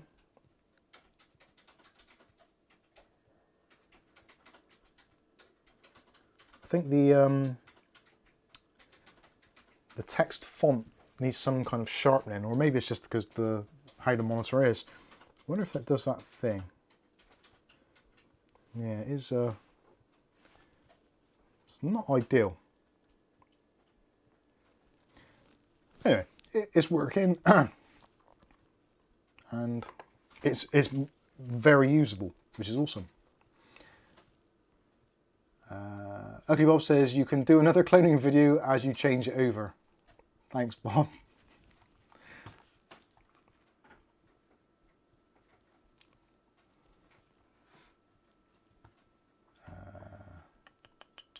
Trev Good says, is this a repair or a new laptop? Well, it was supposed to be a repair. It's basically just kind of finalizing some of the testing. So for those of you that are late into the video, essentially this is one I've taken in from a local for repair. It was basically unusable. essentially lots of viruses, old operating system and hard drive. Put in a new SSD. At the time I did that, for some reason the Wi-Fi stopped working and the drivers were being a pain, so bizarrely the Wi-Fi has just started working for no apparent reason. And we've finally got the trackpad to scroll like it's meant to.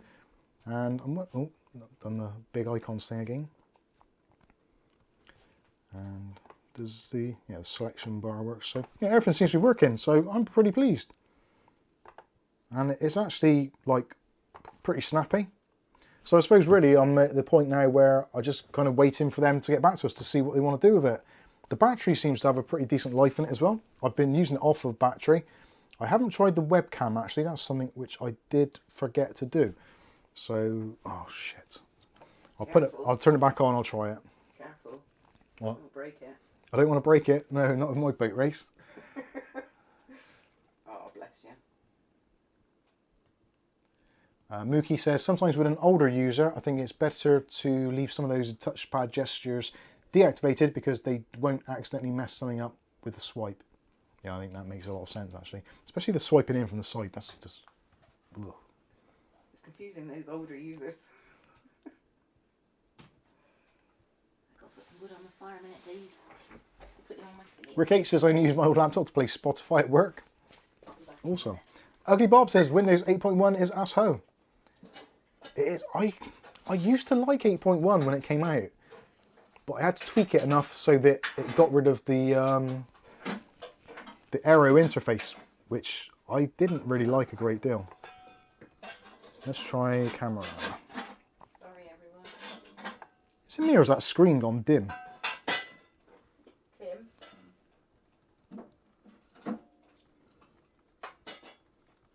It does appear the screen has gone a bit dimmer. But yep, camera's working. Hello. Has that got me on it? No. Sorry, no one can see it. 720p. Framing grid, time-lapse videos. 720p. Flicker reduction should be at 50 Hz because we're in the UK. Digital video stabilization, we'll turn that on. Does that make a difference? Viewers again.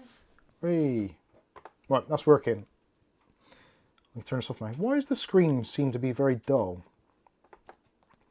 Where is the screen thing?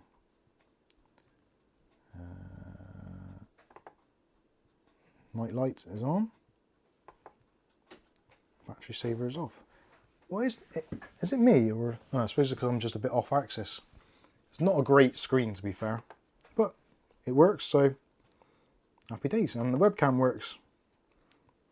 Right, so I'm going to turn this off. So I need to know if basically whether or not she wants Microsoft Office. If she does, then I'll probably head over to premiumcdkeys.com/Mike's Unboxing to get a really good deal on the Microsoft Office suite. I do need to activate Windows as well, actually, which is something which I haven't done. And give it a quick wipe over. But yeah. Mike, can you run the Windows battery checker through command prompt? Interesting to see the wear. Honestly, I can't even remember how to do it now. I think Dave did his errands yesterday, didn't he? So you probably know. Yeah. I should know, I've done a bloody video on it. Fire it back up again. I will check the battery wear. Oh, power CFG space / Splash. slash. I don't know if it's a space next. Battery report. Where is it? Someone put it on there. Yeah, Dave Aiken underneath Mark Berry's. Mark Berry.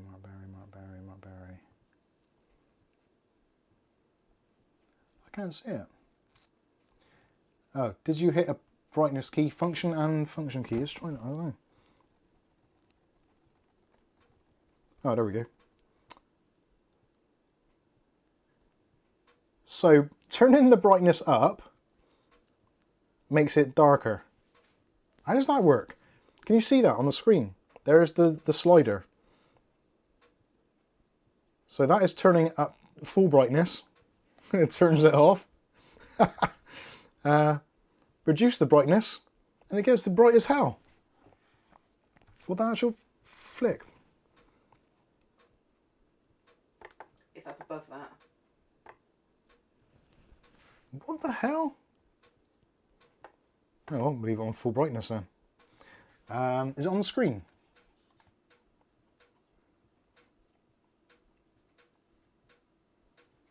Oh, oh, there we go. Dave Aiken. Ugly Bob's done it at the bottom as well now. So power CFG. Can I do it from the?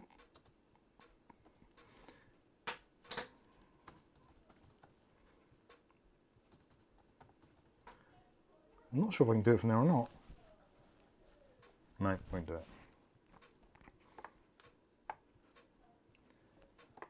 Oh, bing off, you binging bastard. Perhaps. Sorry. Command prompt only. I know.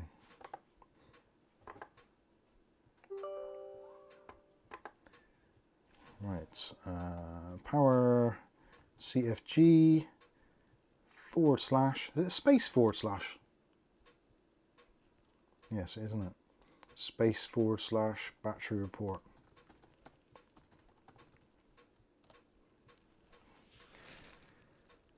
Battery thingy saved to Windows System 32 battery report. God blimey, I remember doing this ages ago. For the old Surface. Got it now?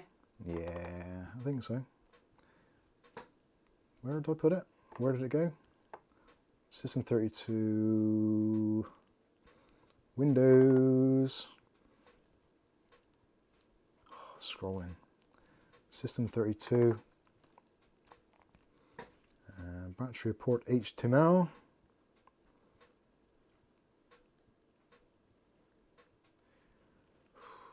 battery report, there we go.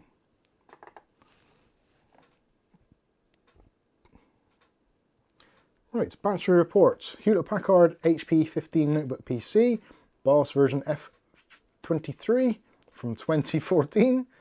Wow. Connected standby, not supported. Splash. Battery capacity remaining 84%. Copy and paste it from command prompt and paste into Explorer.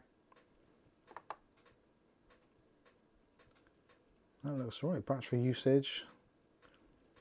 Is the battery knackered or not? I can't work out if it is or not.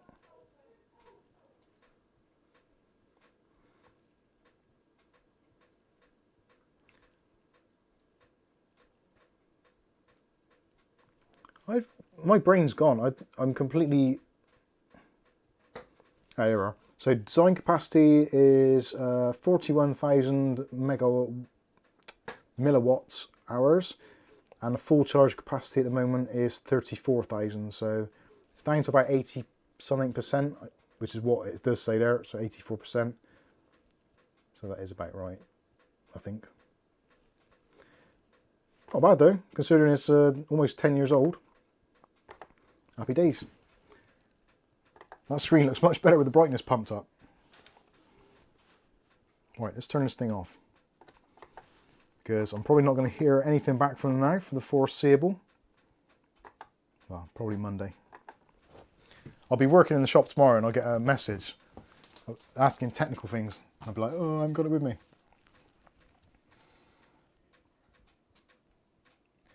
Mookie MC says, check power management settings for when it's plugged in and unplugged. I will go through all that, because I'm not entirely sure at the moment whether or not they're going to be happy with it just being on Windows 10, whether or not they want me to try and rectify the original Windows 8.1, which personally I don't think I'm going to be able to. But we'll see what happens there. I do like the fact that it's a laptop and it's got a built-in DVD drive, because there's so many devices these days that don't. And it's always nice to be able to watch DVD. I don't know, I suppose it depends on your age group. There's a lot of you out there that probably just stream stuff from Netflix and Amazon and all that kind of stuff. Or there's going to be obviously the shady types which download stuff from various different shady sites, which that is also entirely up to you. But I've really, ever since starting the YouTube channel and also kind of having it as a business, I can say honestly, hand on heart, that hooky software and hooky downloads are something which I desperately avoid. Now, I'm not saying I'm averse to someone sending me a file because, well, that's the world we live in. But to actually go online and download something hooky is like super, super sketchy, because especially if you've got like computer banking or you've got your tax returns and all that kind of stuff. If it's just a standalone PC and you're not logged into anything or whatever, then yeah, whatever. But yeah, it does always worry me. Windows 8 became usable when I installed Classic Shell. Yeah, Classic Shell made a massive difference to Windows 8 and basically turned it into Windows 10. Nick, Kind of. Sorry, can you explain again how to check the battery? To check, oh sorry, yeah, to check the battery, or someone done that already?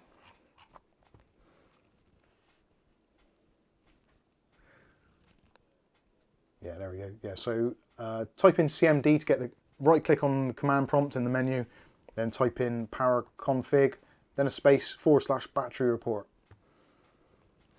There is video in there. We have done a video on it, yeah. David Under on Mike's brain has left the building. David Aiken says, that's very good. Arian's lost 60% over 3 years. That's a lot, isn't it?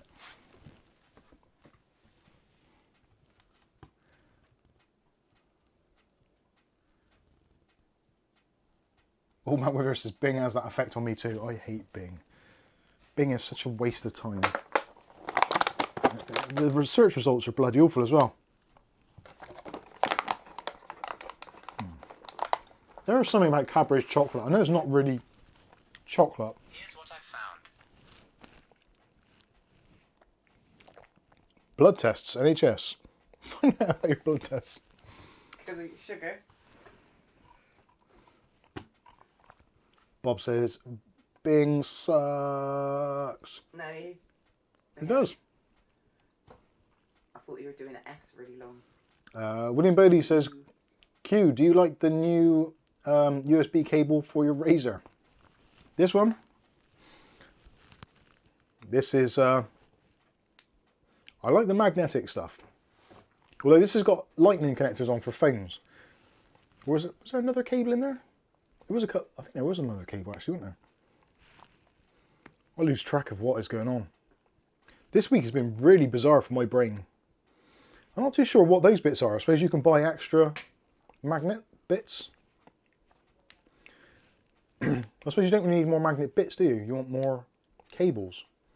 So you can plug in various places. I don't know. Yes, black with a blue moob colour. Black with a blue moob colour. What do I do with that? I'll have to have a look on that picture. Oh shit. I've still got the dog. The rude dog.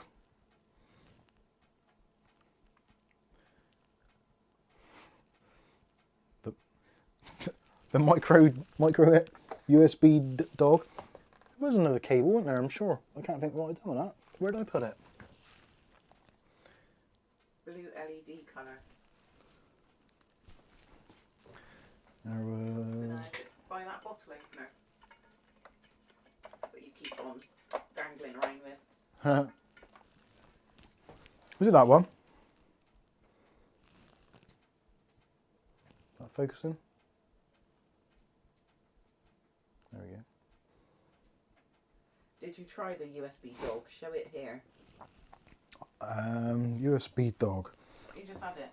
Oh yeah. No, I'm thinking what can I actually plug it into because there's micro USB in it. What have I got which is micro... Oh, actually. Something which I do actually have to charge.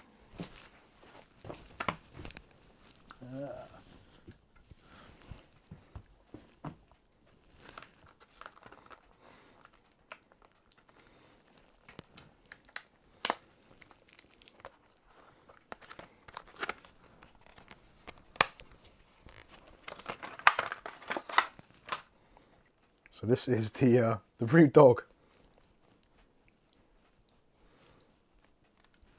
I don't think I've got, actually, yes I have, haven't I? Yeah, there's the USB. Does that ruin the stream? No. The new black USB cable lights up in blue mother colour when in use. Oh, what, this one? I'm confused. Yeah, that's the black one, isn't it? That's black, yeah. Oh, my brain hurts now. Right, let me do the dog thing. And can you answer Freezy Crow? Freezy Crow, hey man, can you help me please? Whenever I turn on my Wi-Fi on my computer, it crashes. I downloaded something on the internet, I checked for viruses, but there's nothing. And you probably... Does that actually move? Let me see. Get closer, I can't see. That's brilliant.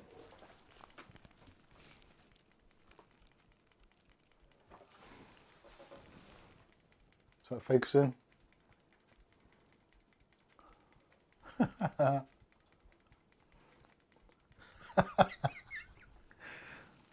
Oh, it's given up. I'm guessing if I put more power into it, it goes faster.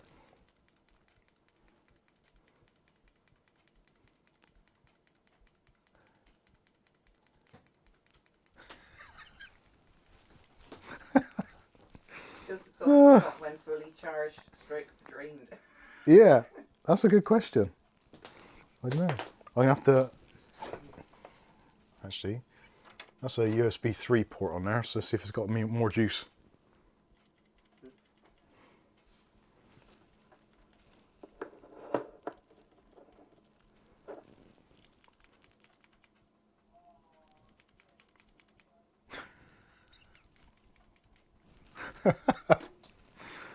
Oh dear.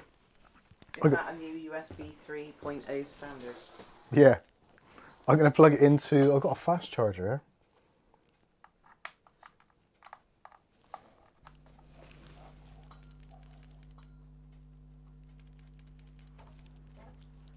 No, that don't make no difference. I wondered if it would go faster if it had more juice, so to speak. Oh, Does it need to go faster? I don't know. So does this thing lights up? I'm intrigued. Oh, it's just magnetic. Right, you were dealing with Freezy Cow. Freezy Cow, Crow, if wasn't it? Freezy Crow. I would say if you're if it's a laptop or PC, I would suggest going to the manufacturer's website of the computer or the motherboard that you've got and download the drivers from there. Don't rely on Windows drivers because they'll generally install the wrong ones. If it is a Wi-Fi which you've installed yourself from a manufacturer or something, like you bought a standalone card, then you probably want to... But what if it's nothing to do with his drivers he's downloaded? It doesn't say, I downloaded some dumb thing on the internet. Oh yeah, there's a blue LED on there. Yeah, if you've downloaded something on the internet, it could be the wrong drivers. But he didn't say anything, or they didn't say anything about drivers. Yeah, I know, I'm saying what is drivers, that's why it's crashing. Because Wi-Fi cards are notoriously bad for that. Discord? Yeah. Yeah, so there's a blue LED on there. Oh. My iPhone doesn't like that. Or does it?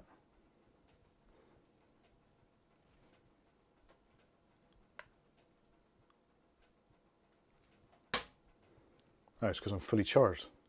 So does he stop? I don't know. We will find out in due course. I thought you said you were fully charged, but it was another thing. Yeah, this is just fully charged. That magnet's super strong. Why, does it only glow when it's charging? I think so, yeah. Do you want to try an iPhone then? Yours has been on charge all day, innit? Oh, no, I've been on this since you started streaming. That's okay. Do you want to go back up there now? Yeah, there's a little blue LED there. But the cable itself don't. No, the cable don't light up. Unless I'm missing something. No, that one don't. That's just a braided one. I'm not sure if I bought that myself, actually.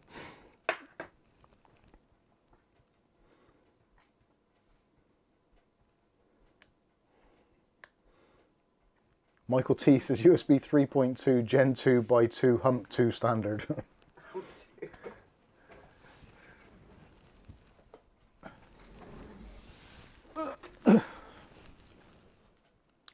do like that idea of magnets. Magnets. That is pretty cool. There's a ton of them as well.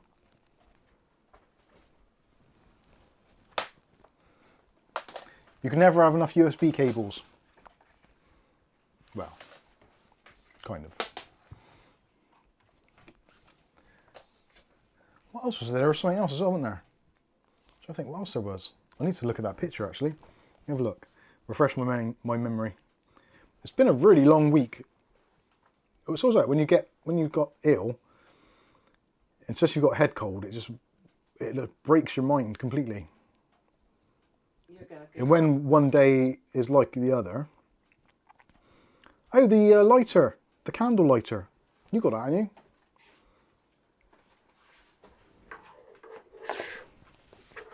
The world's most portable stun gun. So this is, you turn that on. I've lit the fire with it a couple of times. Oh, the battery's almost flat already. I know. Kath's been using it to light the fire. So in this top bit, there's like basically like a arc reactor. Oh Christ, keep on standing on my bloody cable.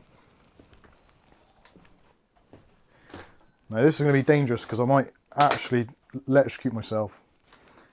So let's see if I can bend that around a bit, but not close enough to actually hurt myself. So let's see if we can, come on, focus. And focus. Come on, focus.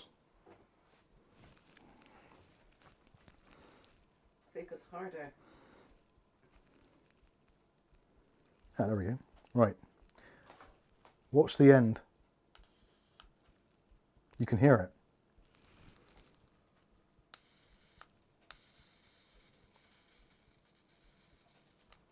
Plasma reactor.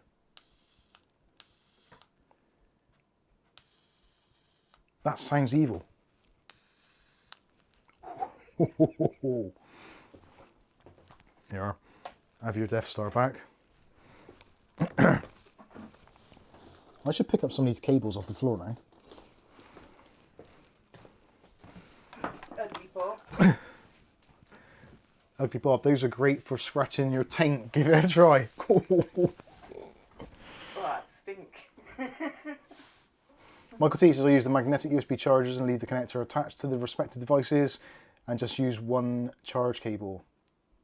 Yeah, I think that is the way forward. I'm trying to work out where I'm going to use it because you've got these bits you can just pull off and just store your cables in. That would be ideal actually because my bedside table or bedside cabinet, the USB charging cable on there is wrecked. So I'm charging that. It's a bit long.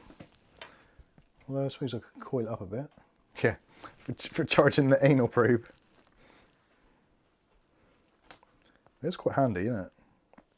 Because I don't really charge my phone anywhere else than by the side of my desk. It's got USB Type-C as well, which is actually quite handy. And there's a spare one there for putting other connectors in. I stupidly didn't see what brand it was to see if I could get extra connectors. So yeah, that might end up... that may well end up on the side of my my bedside.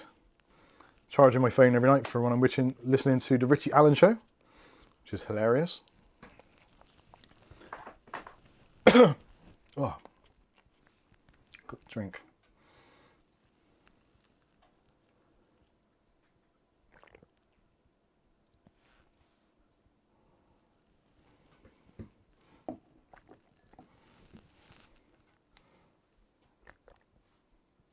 Oh dear, I went the wrong way.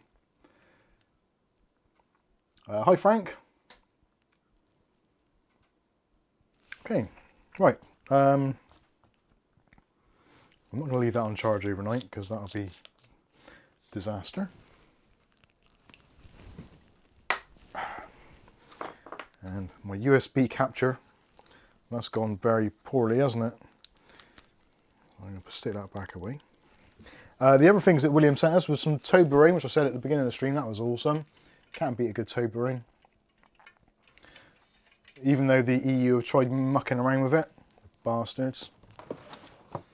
They can shove that right up their I ass. think they got rid of the gap now, haven't they? Didn't seem Yeah. big gaps. It's a quality bit of And I've never had Also, that innit? flavour before either. What was it, ginger?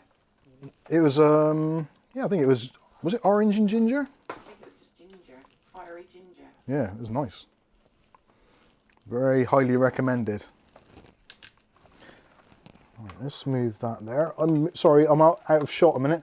Just sorting out my cabling. That isn't code.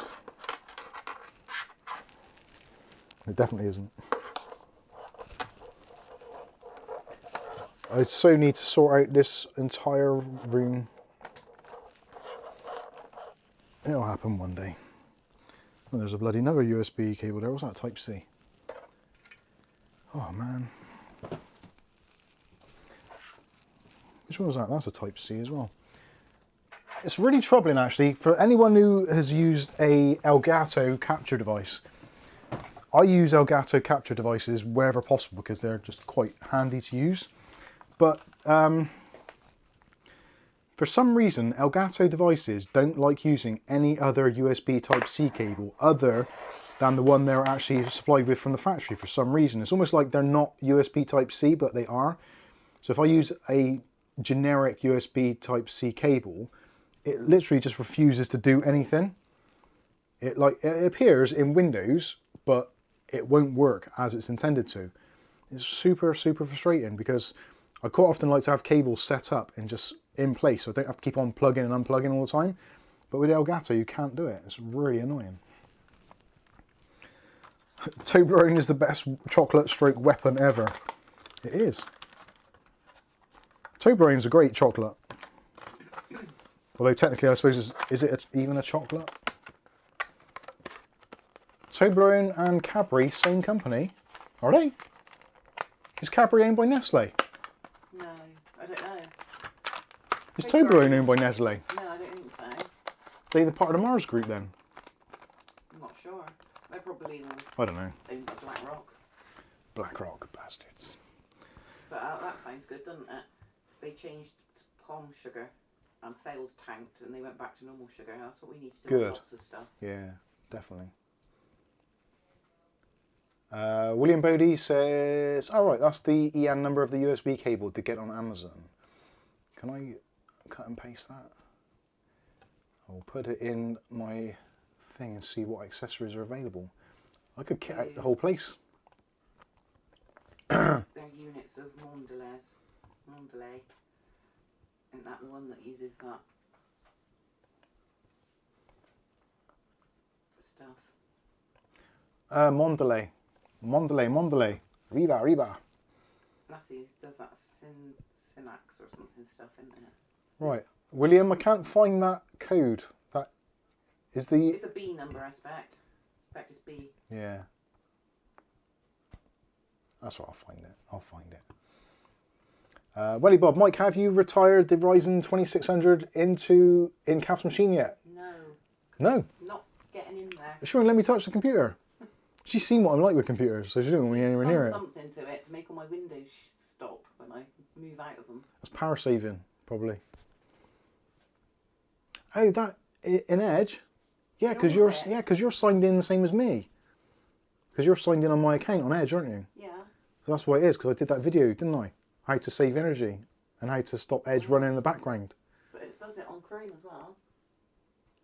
Hmm. It's doing it on all windows. Shouldn't do. Anyway.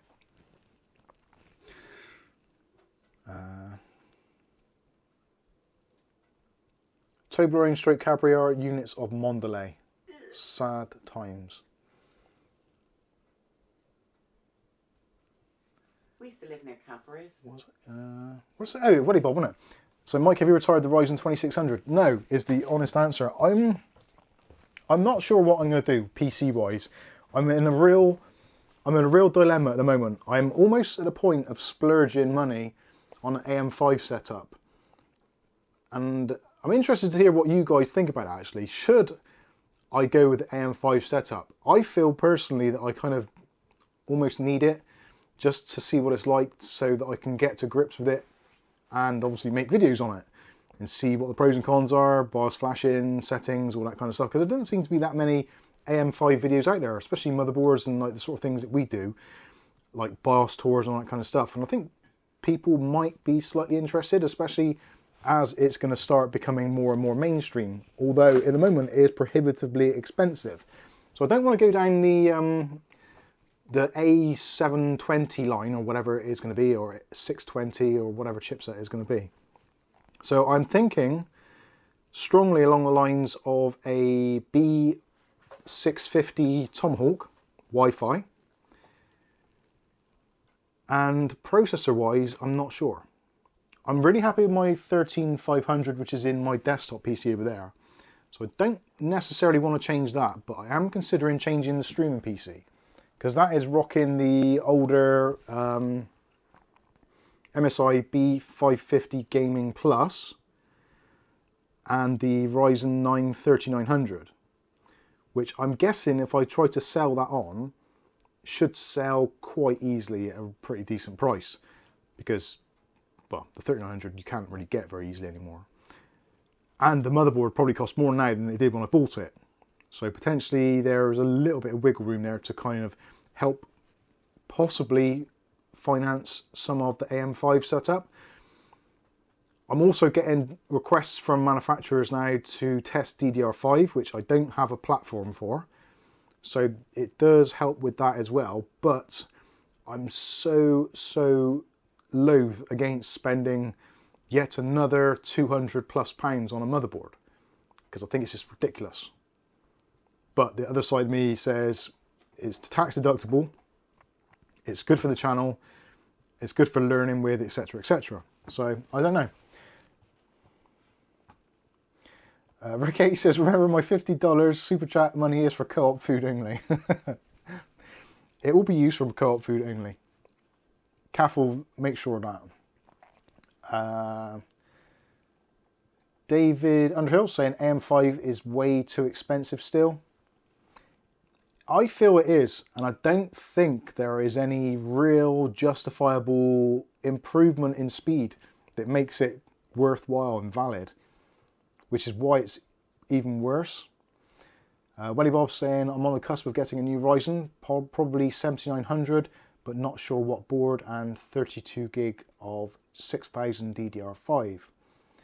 Well, we've already seen at the moment you don't necessarily need fast DDR5 to make a difference in the systems. It doesn't seem to move that much. If you go with a 4800 over a 52 or 54, whatever it is, or 6000, it's very incremental gains. So if you want to save some money, a 4800 or 5200 is going to be okay-ish. You can get 32 gigs of Kingston Fury RGB for, I think it's 115, or no, sorry, £125 for 32 gigs of DDR5, which actually doesn't seem that much different from DDR4, 32 gigs of something reasonable. So that is the kind of internal conversation I'm having with myself at the moment. Do or don't I? I would quite like to do it, but I do need to shift some motherboards and processors. I've got my 5800X and a motherboard. I've got my 3900X and a motherboard, plus a couple of other AMD motherboards. So I do need to really try and clear some of that first before I start splurging. Although I do feel that I do need to see what DDR5 and AM5 is all about to get a grip on it, so that it doesn't get to the point where it becomes more and more mainstream and I'm far behind the curve and I'm playing catch up rather than being kind of knowledgeable at the start. And also people are going to start asking questions on YouTube as well, and in the YouTube comments about DDR5 systems, and at the moment I have no knowledge whatsoever. So yeah, that is... Puts a good point out. Nick Barnes, don't you think the lack of AM4 motherboards is deliberate ploy to force change to M5 with high cost of standard? Yes, I think you're probably right. And I think it's, a lot of it's to stop people from having devices that aren't don't move with you.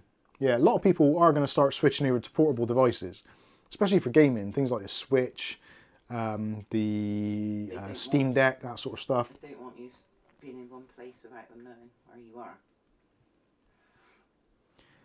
Mookie says with AMD, you're also investing into longevity, plus you can review it sooner and resell it if necessary. That is a very valid point. Frank says MSI Mobo 3900, AMD CPU, 3060 Ti and 16 gig, just built for my son, almost $1,000. Very nice.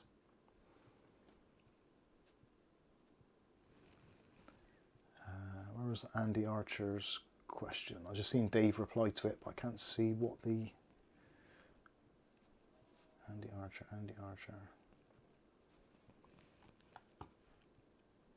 There's live chat, isn't it? Sorry, I'm talking to myself. I can't see it either. No. Should it even... I think I miss a lot of things. I didn't see one Yeah. Bill earlier. Maybe we shouldn't be in live chat. Maybe it should be the other one. Well, top chat shows, says some messages such as potential spam may not be visible. So live chat is all chat. But it's not all, is it? But yeah, I can't see that. Andy Arch, put it again. Yeah, what was Andy Archer's question? Gary says he's building a 7700X system. So that is also, yeah, because our son George, he wants and has wanted to upgrade his computer for such a long time now.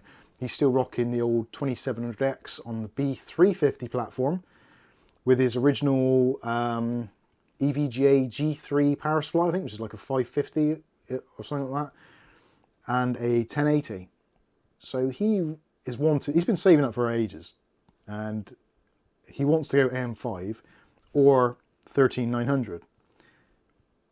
But he doesn't really know what to do, and I'm in the same position. I don't really know what to do. I don't really need it, but I feel like I should do it, which is daft, really.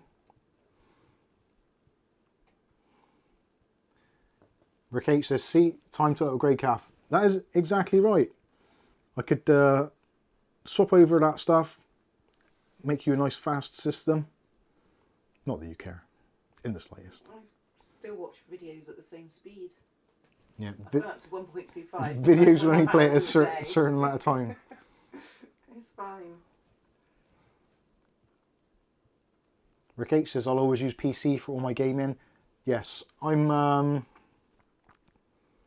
in the same boat. I don't think I could go back to console gaming. I did try for a very short while. I've actually sold the Xbox 360, not Xbox 360, the Xbox Series S. That sold just slightly a day or two before Christmas. So that went, I took a very small hit on that, but it's gone. I literally didn't use it. I did 2 videos on it. Have you cancelled the bloody live? The Xbox Game Pass? No. Still. I actually... How many months of money have they had out of us for not using it? I use it on my PC though. Oh, do you? Yeah. Actually, I do need to do that. I'm going to cancel my my Xbox Live. Skystalker says, if your channel is about tech, you need to be familiar with the tech, aka AM5. I do agree. Although it's... AM5 does concern me. It genuinely does. And DDR5, I know it's going to become the thing. But then I'm going to be in a position where I've got one system with DDR5. So if something goes wrong with it, I'm screwed if I can't swap out parts. Whereas at the moment, everything's DDR4, so if anything needs to be done, I can swap things out easily. I know that's a stupid thing to think of, especially considering what we are, and the fact that we're sort of heading towards 100,000 subs, that we should be kind of more, keeping more stock, but I don't like holding on to a load of stuff. Skystalker says, then make content on why AM5 is a problem. Yeah, I suppose I could do. Very wise words there, sir. Stuart says, my 3700X has served me well. Don't know why I bought the 5800X 3D. I don't gain much because work takes up most of my time. I guess I'm a sucker for consumerism, or I'm altruistic to myself. There is that to it. Yeah, I think I should. Bob says, get it from Amazon, review it, then send the stuff back. The thing is, I really don't like doing that. I'm completely honest with you, there has been 1 or 2 things which I have bought from Amazon, which I've reviewed, and then I've thought to myself, I don't really want this, or I don't need it, and I've sent it back. But they do have a 30-day returns policy, so I'm not taking advantage of it. It's not like I deliberately set out to buy it with the intention of sending it back anyway. Maybe I should. But then that's karma points and my social credits, because it's my account. yeah, and it's Kath's account, so I don't want to get it wrong. Credits. So yeah, I might just do it. It just seems like a lot of money to lay out on a rig. Thermaltake, bless their hearts. Don't think he's in the chat, is he, tonight? No. The Thermaltake are actually sending some DDR5 for me to review, and I did say that I appreciate it, but I don't actually have a DDR5 platform to review it on. So Thermaltake have said, don't worry, if you haven't got a platform to review it on, just take it out of the box, show some pretty pictures and talk about the specs. But I feel like I'm not really doing myself, the channel, or you lot watching the justice by not actually using it. Not that most people care, to be honest with you, especially with DDR5. It's one of those things that there's a very, very small, minute amount of people that actually give two tosses about DDR5 at the moment.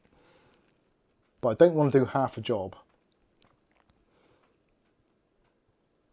Welly Bob says, I just need someone to define what's the best value Ryzen 7000 board.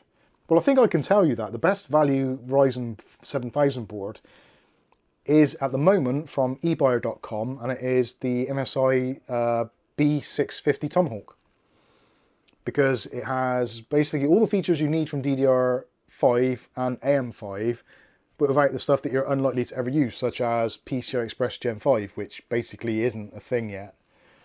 You've got 3 M.2 slots, you've got 2.5 gig LAN, which isn't Intel, which is a bonus, because Intel have dropped a real bollock here with the 2.5 gig LAN, the i225 and the i226 integrated 2.5 gig LAN from Intel on boards. Both of them have got problems, and they're basically not repairable. There's nothing you can do. They've got intermittent dropouts, which is part of the design. So if you use it for gaming and you've got an Intel LAN and it's 2.5 gig, you're basically screwed. You're going to get lag because it just every now and then just drops out for milliseconds for no reason. So you're spending all that money for an Intel chipset and you basically get nerfed. So you're better off going with a Realtek, which is what the MSI board has got, which is awesome. So yeah, I £239 currently for the MSI B650 Tomahawk, and that's Wi-Fi as well. So you got Wi-Fi 6E, you've got Bluetooth 5.2, I think, and you've also got PCI Express Gen 4 × 2 for the 16X slots. So you've got your graphics card slot and you've got one below it as well. So if you want to add in a bunch of fast M.2 drives on a riser card, you can do that if 3 drives isn't enough for you. Integrated I/O shield, you've got 9 USB ports on the back, most of which are USB 3.2. I think there's one USB 2.0. All the others are either 20 gig or 10 gig per second. So yeah, it is generally a great board. And I was umming and when I went with the 13th gen, I was like, do I go with the AM5? Do I go with the Intel? I think the Intel will stay as my video editing rig. I think that does make sense. But I think for the streaming PC, I think I might have to go AM5. But then I don't want to put a fast chip in there because there's kind of no point, because it doesn't really use many of the cores and I don't use it for anything other than streaming and making content. So yeah, I put myself in a dilemma where I'll be upgrading to a new platform but on a low-end processor, which seems bizarre. Almost swapping out like for like. But anyway. I suppose if I can sell the motherboard and processor, get something back on that, it won't be as bad. But I'm thinking it's got to be a 7700, really. But then if I go with 7700, I might as well go to 7900. And then you might as well get the X, because the X is actually cheaper than the standard 7700. Oh, it's just too much. It really is. Daniel Emberley, how you doing? All of the big mail order places maintain a list. You do not want to get on the frequent returners list with non-X AM5 processor released last week. AM5 is looking more palatable from a cost view. I think the 7900 at the moment, the 7900X specifically, looks like really good value. It's normally, most places are about 10 to 15 pounds cheaper than the non-X version. And if you want to basically make it into a non-X version, you can just run it in eco mode. But if I did that, if I get a 7900X, I would be tempted to put that in my video editing PC, which means rebuilding that thing again and putting the Intel stuff in that one. Oh, my head hurts. It's that whole jumping of the cluster F of upgrades all around, like dotting it all around. Although the whole point of moving to AM5 was to put a board in the video editing PC, sorry, the streaming PC, so I can do the review on the DDR5 RAM from Thermaltape. Sometimes getting sent stuff for free to review is a real pain. But we're not keeping it, are we? But we're not keeping it now, so it's, yeah. Rick H says, I'm currently building a 12th gen rig with DDR4 3200 RAM and RTX 2060, saving up for a 12th gen i5 2600K. Sorry, 12600K. If you can, unless you specifically need that K series processor, the 13500 is probably a better shout and cheaper. But it depends if you want to do overclocking on it.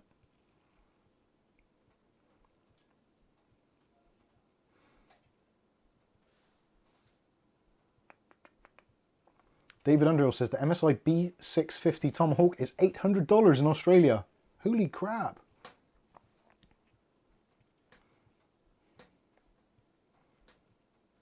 Firestorm says I have Kingston DDR5 5600. It's a big upgrade from DDR4 3600. That's interesting. Ugly Bob saying Gigabyte B650M DS3H AMD socket M4 motherboard, £170 on box. There are some actual not bad deals for the micro ATX boards, but it sounds stupid, but I don't like putting a micro ATX board into a full-size case, and I don't like putting high-end systems into micro ATX because I don't think there's enough airflow in a lot of them. Even the mighty Colink Citadel just hasn't got enough airflow to cool graphics cards in the micro ATX configuration, because as cards are getting thicker, they're getting closer and closer to that bottom, and you just don't get the airflow. The only one that really does benefit there is that GameMax Spark case, micro ATX. But then you've got other considerations because it is so much smaller that you can't put that many drives in, or cable management's a little bit on the fierce side. So micro ATX for me is more of a niche thing, but I understand a lot of people still do like to use it. But for me, it's not really practical.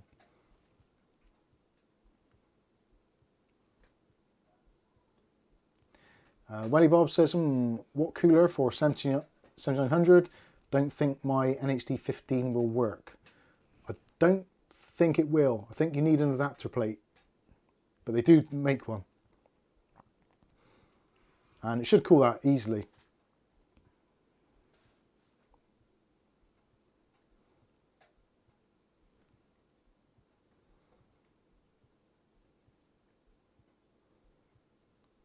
Andre says, Cooler Master, Masterbox 311L, best airflow micro ATX case I ever found.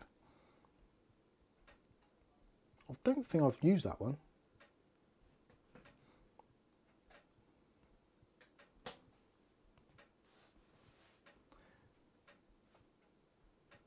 Twig Hiker, I have a 980 Ti Extreme in an ITX system with an 11400. I'm using the Lian Li mesh case. Temps are fine. Awesome, good stuff. The 7900 comes with a very good cooler. This is true. Aletta has left. She's probably passed out all that mother's milk. Or dragon's breath, or whatever she's calling it. Mother's milk. What was that vape thing they used to smoke at Casualty, wasn't it? Yeah. Right, I think that's pretty much exhausted the conversation for this evening. So I think we'll wrap this one up. Thank you all so much for taking part, and yeah, please do, if you've got any thoughts or comments on the AM5 system, let me know. Or if you want to buy an AM4 motherboard and a 5800X or a 3900X, get in touch, because I will be having to sell those off soon to try and facilitate some of these things, I think. David Aiken says you need to make friends with Fractal. We've tried. We have tried. We have reached out Not to for a long time, mind. Yeah. Ugly Bob's like, yeah, I'll buy them, lol. Bob will buy anything when he's drunk. I know. Actually, saying I should have showed you the things. We'll save that to next week. Some other things that Bob sent through whilst he's been drinking heavily. He should know best not to. So, thank you all for taking part. Thank you all so much for the super chats. And I'm sorry that the laptop didn't actually need to get disassembled. I'm not, but I am. I would have been interested to see why it didn't work, but it just appears that I think it's just possibly a loose connection, and being in a cold room overnight made it just sandwich back together, which is absolutely brilliant. And obviously, depending on what happens with that, I will let you know. There will be an updated video with the whole kind of shebang in there, the whole story. So yeah, that will be coming out very shortly. So thank you all very much for watching. I've been Mike. This is Mike's Unboxing Reviews and How To, and hopefully we'll catch you in the very next video. Thanks for watching.